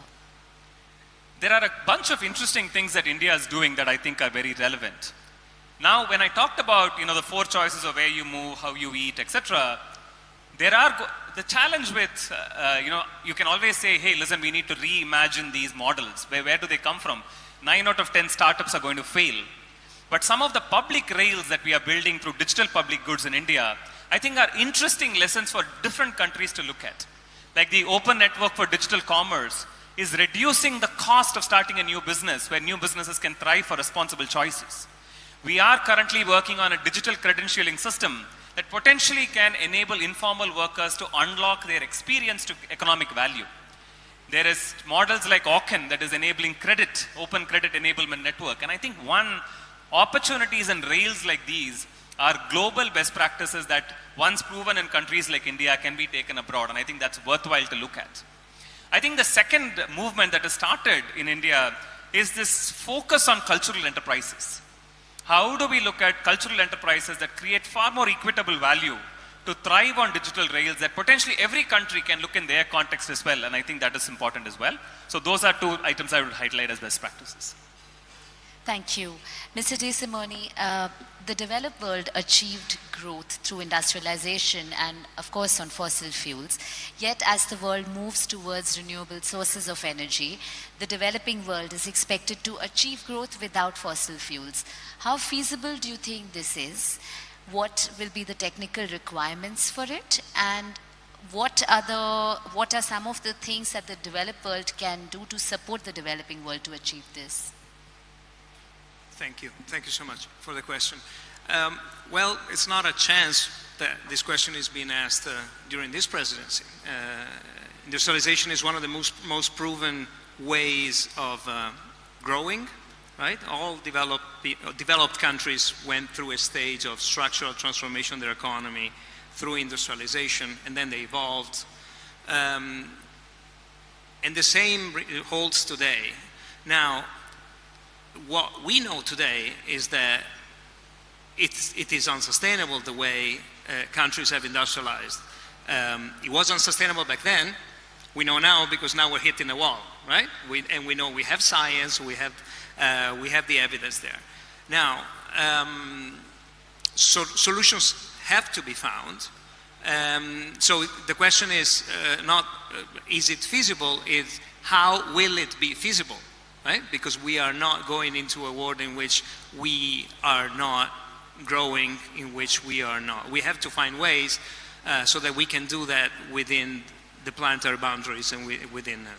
So I'm not going to repeat a lot of what has been said here because that's industrialization. That's inclusive and sustainable industrialization. What we heard, we need money, we need technology, we need energy that is clean. We need entrepreneurs, we need social inclusion, we need the private sector on board, and all that, right? So these are elements of what that build what we call inclusive and sustainable industrial development, and it's at the basis of one of the elements of SDG 9, and has of course ramifications across the. Now, something I would like to emphasize here is the policy dimension, right? I'm sorry, is the policy dimension, because imagine we have all the money, right? The 2 trillions, right? What are we going to do with it, right? Do we have the right global, regional, and national governance system in place to understand where the priorities should be, what we should do about it? Do we have the degree of understanding of the complexity of the matter so that we can actually use the huge amount of money, right? We heard it from Avinash earlier, in the right way, because if we fail, we will not have the money back, right? So important elements for us is, well, first of all, let's demystify industrial policy, right? In the past 30 years or so, 40, we've had, industrial policy has gone out of the development cooperation, the development discussion, etc. And also the growth discussion. Everybody's doing industrial policy, right? They call it in different ways, but that's what we do. That's everybody does, right? And when we support renewable energy generation, it's industrial policy, right? So first of all, let's acknowledge that, and let's acknowledge that industrial policy can only be effective if they are integrated in a broader approach to the economy that drives that green transition. So what you need is industrial policies that speak to the trade and investment policies. They obviously speak to the climate and environmental policies, and so on. Innovation is a huge element of this, right? There is a time dimension to these industrial policies as well, which need to be taken into account, which is the short versus the long-term approach to things, right? Developing countries need to be, we talk a lot about technology transfer, technology cooperation. Developing countries need to be in a position that they get ready to become, to move away from a pure technology absorption mode to actually be innovators.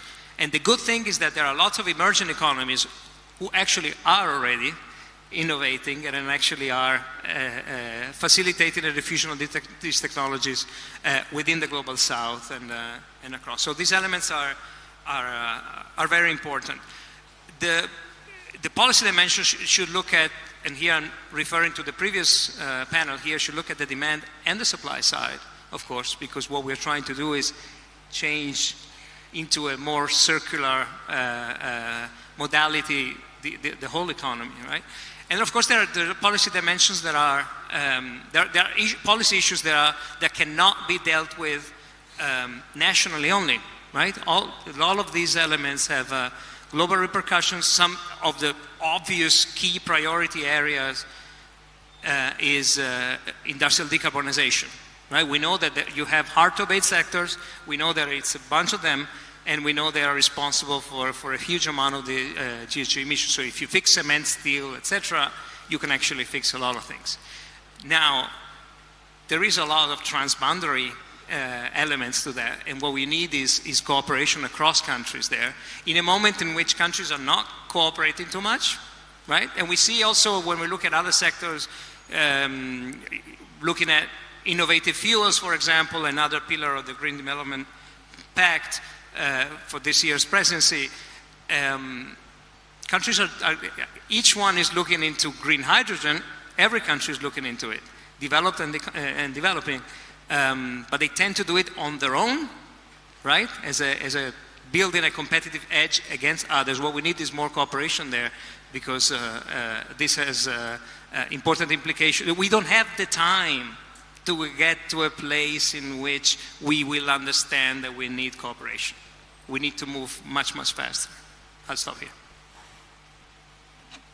Thank you. I know Professor Pessoa wants to come in.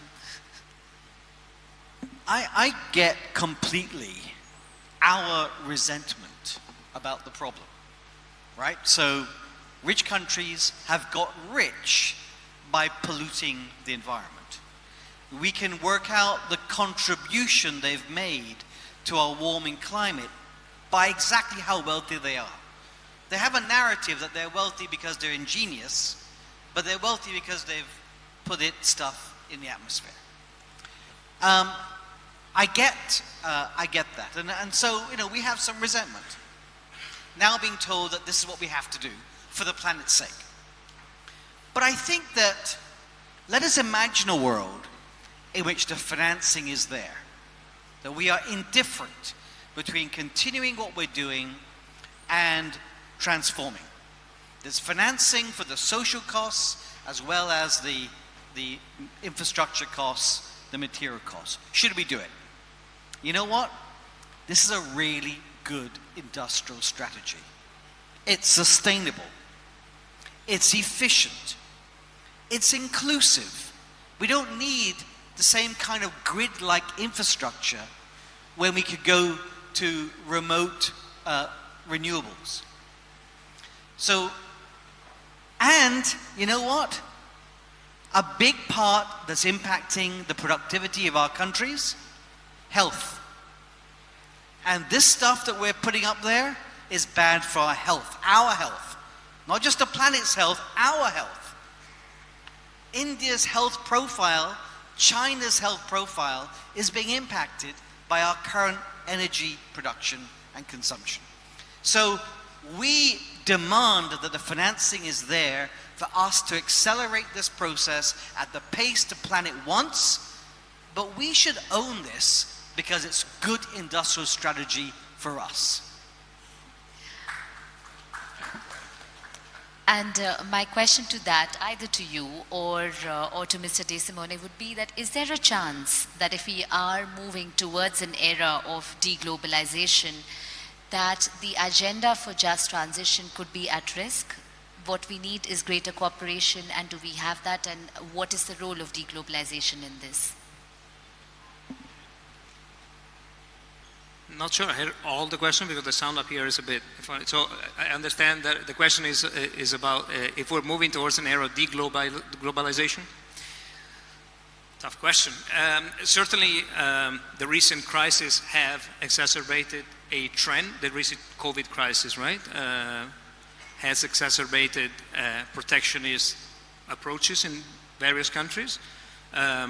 Question is how temporary they are, right? I can give you my opinion is that we are not, but what we're doing is refocusing a bit the globalization that we have based our past 3 decades or more on, right?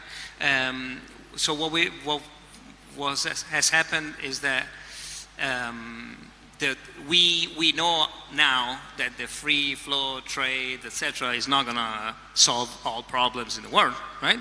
We know that challenges are there. We know that it's true that value chains, global value chains, can bring advantages, but there are trade-offs as well. I mentioned earlier during the presentation the opportunities that are opened by this presence of value chains across different countries, often from developed to developing countries, and that it's a huge opportunity for the private sector to push the things that policymakers are too slow to actually move. There are voluntary standards, disclosure of information that would greatly help solve some of the information asymmetries, and drive consumers towards demanding different things, right? As you were mentioning earlier. So what we also know is that we need better global governance around these elements, and we know that we need, as I mentioned earlier, that trade policies, and of course the WTO agreements will be important for environmental goods and services, of course, which represent often great opportunities for developing countries, but right now things are a little stalled, so we will need to move in that direction as well. And I guess it's a matter of fixing a bit the rules of the game of the globalization that we had so far, and try to make sure that we are not stuck. Developing countries are not stuck in paths that are not beneficial for them because of the past. So I mean, the COVID crisis had made it very, very clear immediately. It was clear that there was a manufacturing issue, right? We couldn't find nowhere. You could find masks, PPE. You couldn't find, of course, medical equipment in general. So, and then what happened was the global value chain disruptions, right? So what happened?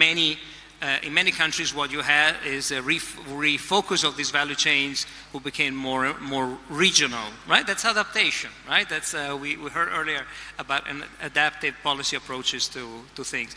So more of that will probably happen, and there is also a need to increase integration within regions. Of course, Africa is moving strongly on the trade integration there. In the energy sector, there's a lot that can be done in Latin America, for example, and etc. I don't think I have a full answer to your question, but that's a little bit how I feel about it. No, that helps actually. So before we open this to the audience, I'm going to ask one common question to all our panelists, and if you can keep your answers brief, about 2 minutes. And the question is that if you could point out 2 or 3 priority areas for the G20 to focus on, keeping in mind the challenges that developing countries face in achieving just transitions. We'll begin with you, Professor Prasad.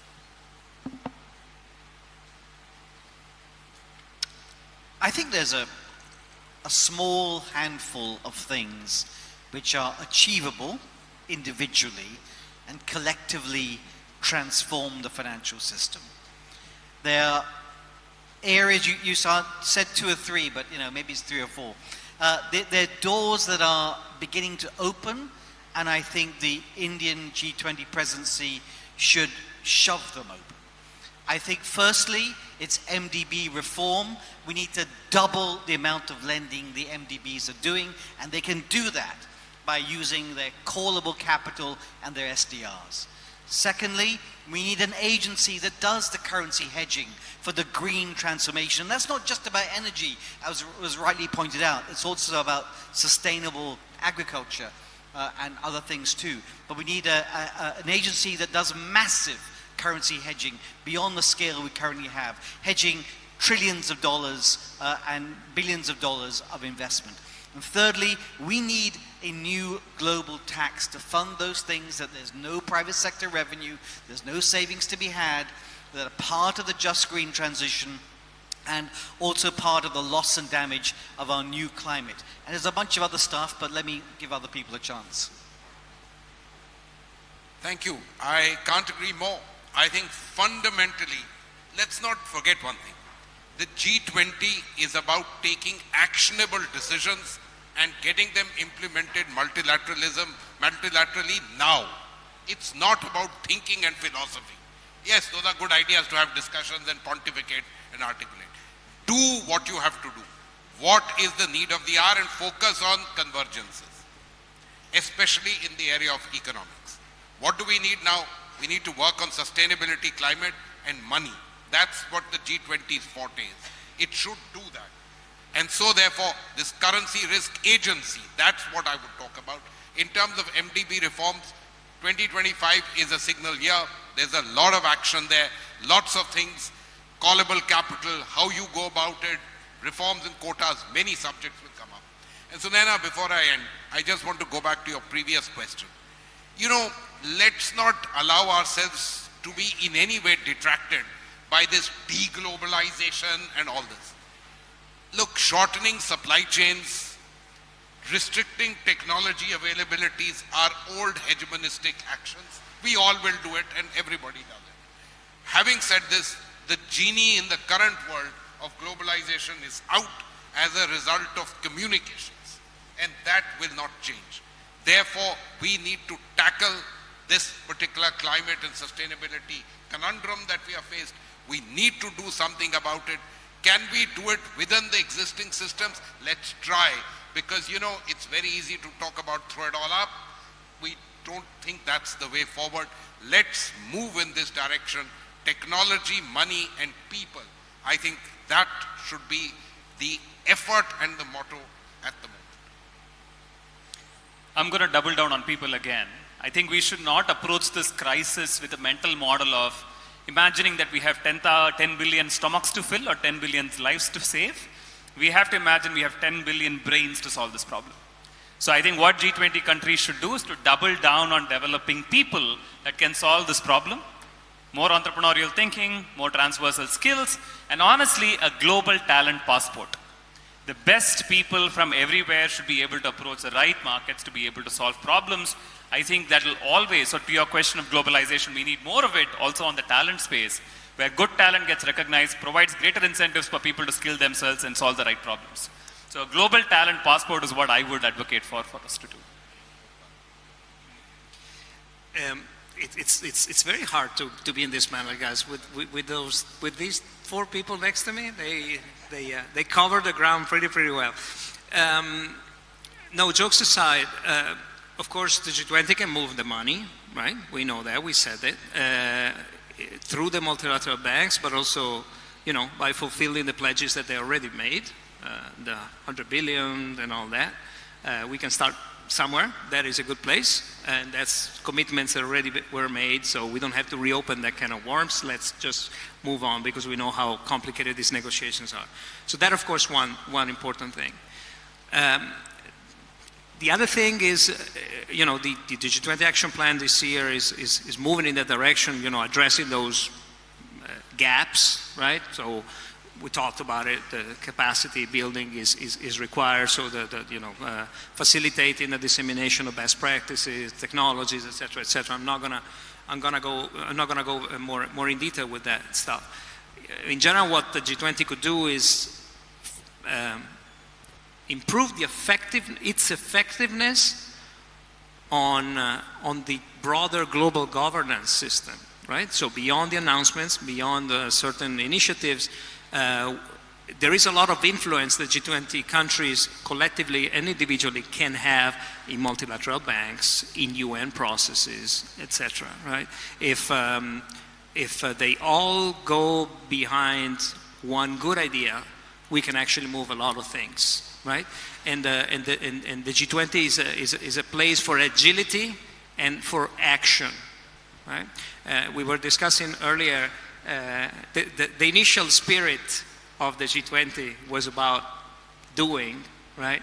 And that's something that, of course, it's important that it keeps on going. And then, of course, there are multilateral. There is a lot of talking about, supporting the multilateral system, enhancing, strengthening, reforming the multilateral system, etc. I guess one ask would be to walk the talk, right? To take these processes seriously, UNFCCC, etc., etc., etc. To actually make sure that we are speaking the same language across different forums, because it happens that sometimes countries have different positions on the same topic depending on where you are. So that is something that can be certainly solved. And then if a solution can be found to the situation in Ukraine, it would be great. So we actually can think about these things that are very important. Thanks. Thank you. This has been a very rich discussion, and you've heard the panelists. Please raise your hands if you have questions. There have been, yes. We're going to maybe take two questions together. So is there anyone else? At the back of the room, yes. Can we have a mic there also? Let's start with you, sir, and then we'll hear from her. Yes, my name is Pedro Henriques. I'm from the European Union delegation from the European Commission, and I'm very happy to hear from you references and emphasis on reducing the cost of capital and the need to address the risk. But you are asking for a new agency, and my issue is why you don't look to what is already existing and with big success. Because at the European Union level, we have already 6 years of experience of what is called the European Fund for Sustainable Development, which is, his main part is basically for de-risking, using grants to pay for the risks of its fruit guarantees. So this is now our main instrument, and this is the way you see it for, we are working, it's not just European institutions, we are working with European Investment Bank and financing institutions from our different European Union member states, all working together. So we are going from thousands of billions from our own grants to hundreds of billions, using all together to achieve the trillions. So this is already happening. And this is really a very successful instrument. So maybe before saying, let's create a new agency, see in the field what is already working and successful. Okay, maybe you would like to comment on that, but we'll just hear from the... Yes, that's what. So, please, ma'am. I'm Karuna Singh from earthday.org, the environmental NGO. We firmly believe that climate education is foundational to most, if not all, of the initiatives you are speaking about, and yet there's not enough emphasis placed on that. I would welcome your comments on what if something is being done, and what if it's not being done? Is it really as necessary as we think it is? Thank you. Who should we direct that to? To you? But first, let's hear from Professor Bissau. CX, to our friend from the European Commission, you know, let me assure you, all the models are not our ideas. But what you are doing, TCX and all those others, are very good things. But what needs to be done is on a grand scale. Many more currencies, much more amounts transacted, and done on a large scale so that it doesn't actually require grants. It would be akin to an insurance product. And that's what the G20 can achieve here. So, sir, you are pioneers, but you've been pioneers even in putting it up there. So that's fine. I'll say my 2 bits on climate education. Ma'am, you're absolutely right. I think if we are not going to be aware, let me take you to Ratish's point and that of Mr. Balasubramaniam earlier, people. If you are not aware, if you are not conscious, if you don't realize, then I'm afraid we can incentivize, we can penalize, but frankly, we will not succeed. But it is my belief that quite fast, not so slowly, through the medium of communications, a sensitization of the people is certainly taking place. What we are possibly lacking is an infrastructural arrangement to make this sensitization actually work. My bit. I can only add to that and re-emphasize, sir, what you said, which is there anything that can be said to be enough about raising awareness among people on the extent of the challenge and the root causes behind those challenges? I think what is important for us to build on that now is to start talking about what is to be done on top of it, not just at an individual lifestyle level, but as solution makers itself. But to your point, fundamentally agree that any amount of awareness we can build and any amount of agency we can create for people to solve the problem is always investment in the right direction in the current crisis. Could I just supplement your response, your excellent response? I mean, firstly, it's fantastic that we have this happening. It's a good development. It's got capacity. It's not yet doing it. We don't yet have billions, hundreds of billions of dollars of revenues being hedged. And in my own personal experience of working with some of these institutions is, and we as a developing country, we often call it funny money rather than real money, because there's all kinds of conditions attached. The EIB is one of the most excellent international development banks, but they're very much focused on there being a European element to the project. And so I think that this entity could be a partner, a strong partner, maybe a founding partner, core partner of a more international agency that is very focused on that mission. I think the point on education is a great point.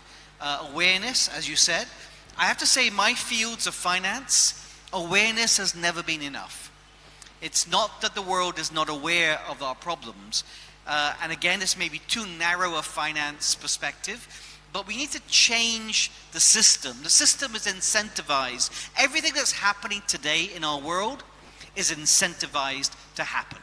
If we want to change the world, it's not just talking about it, it's actually changing, reorienting the incentives for a different world, one that is much more sustainable, especially with the LiFE agenda. Thank you. Last word is yours. Thanks. No, just a quick point on education. We all agree, I think. We all agree, and something that I think is important to differentiate here what education can bring. Education can be at different levels along the life of people, is not only to change awareness and the knowledge, right? But also the attitudes towards certain topics. Of course, the skills. There is an important discussion on reskilling, etc., that which touched upon before. And the aspirations, right? If people want to aspire to own a big SUV, regardless to the emissions, because that's success, they will go for that. If we manage to shift those aspirations towards having a carbon neutral household, right? Zero waste, carbon neutral household, and of course the infrastructure is there to allow that. Then we could have that demand that can drive things in a certain direction. Because then, also from the business and entrepreneurial perspective, it's a matter of opportunity, right? If you recognize that you have an opportunity in embracing just green transition models, then you're going to go for it, right? It makes economic sense, right? Maybe Avinash, that worked in the banking sector better than awareness alone, right?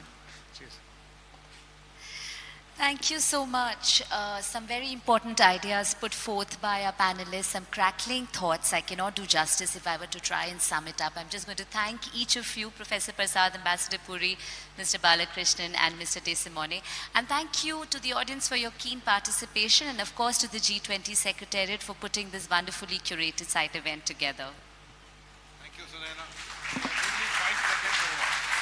Thank you very much. Thank you very much, eminent panelists. I request you to please be with us on stage. I'd like to invite DWG co-chair Ms. Enam Gambhir to please do the honors and felicitate the presence of our esteemed panelists, starting with our moderator.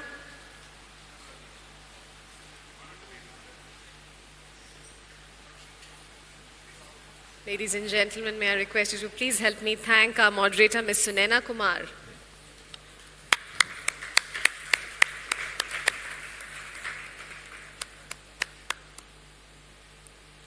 Can we please thank Professor Avinash Persod?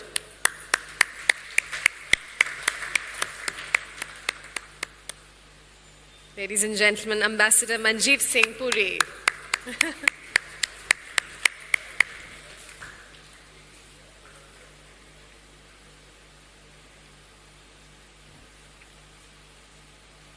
Mr. Ratish Balakrishnan. Mr. Giuseppe Di Simone. And a photo opportunity. The photographer is going to need one. I request the eminent panelists and Ms. Gambhir to please give us a photo opportunity.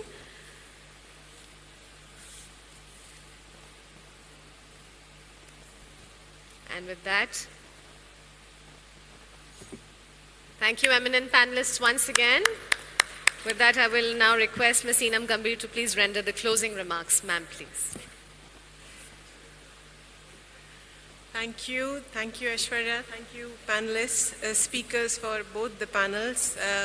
I agree with Sunena. It's very hard to summarize such enriching discussions. Each of the speakers has made such convincing case for why, how, and what we need to do. If only arguments were enough, with such amazing arguments, we would have been done with our work today. But, as we all know, especially as government officials, change through the intergovernmental process like G20 is a slower and, sadly for us, a much more boring process. And that, colleagues, is our job over the next couple of weeks and months. Let's hope we can get it done before the time runs out. Thank you very much once again. Thank you.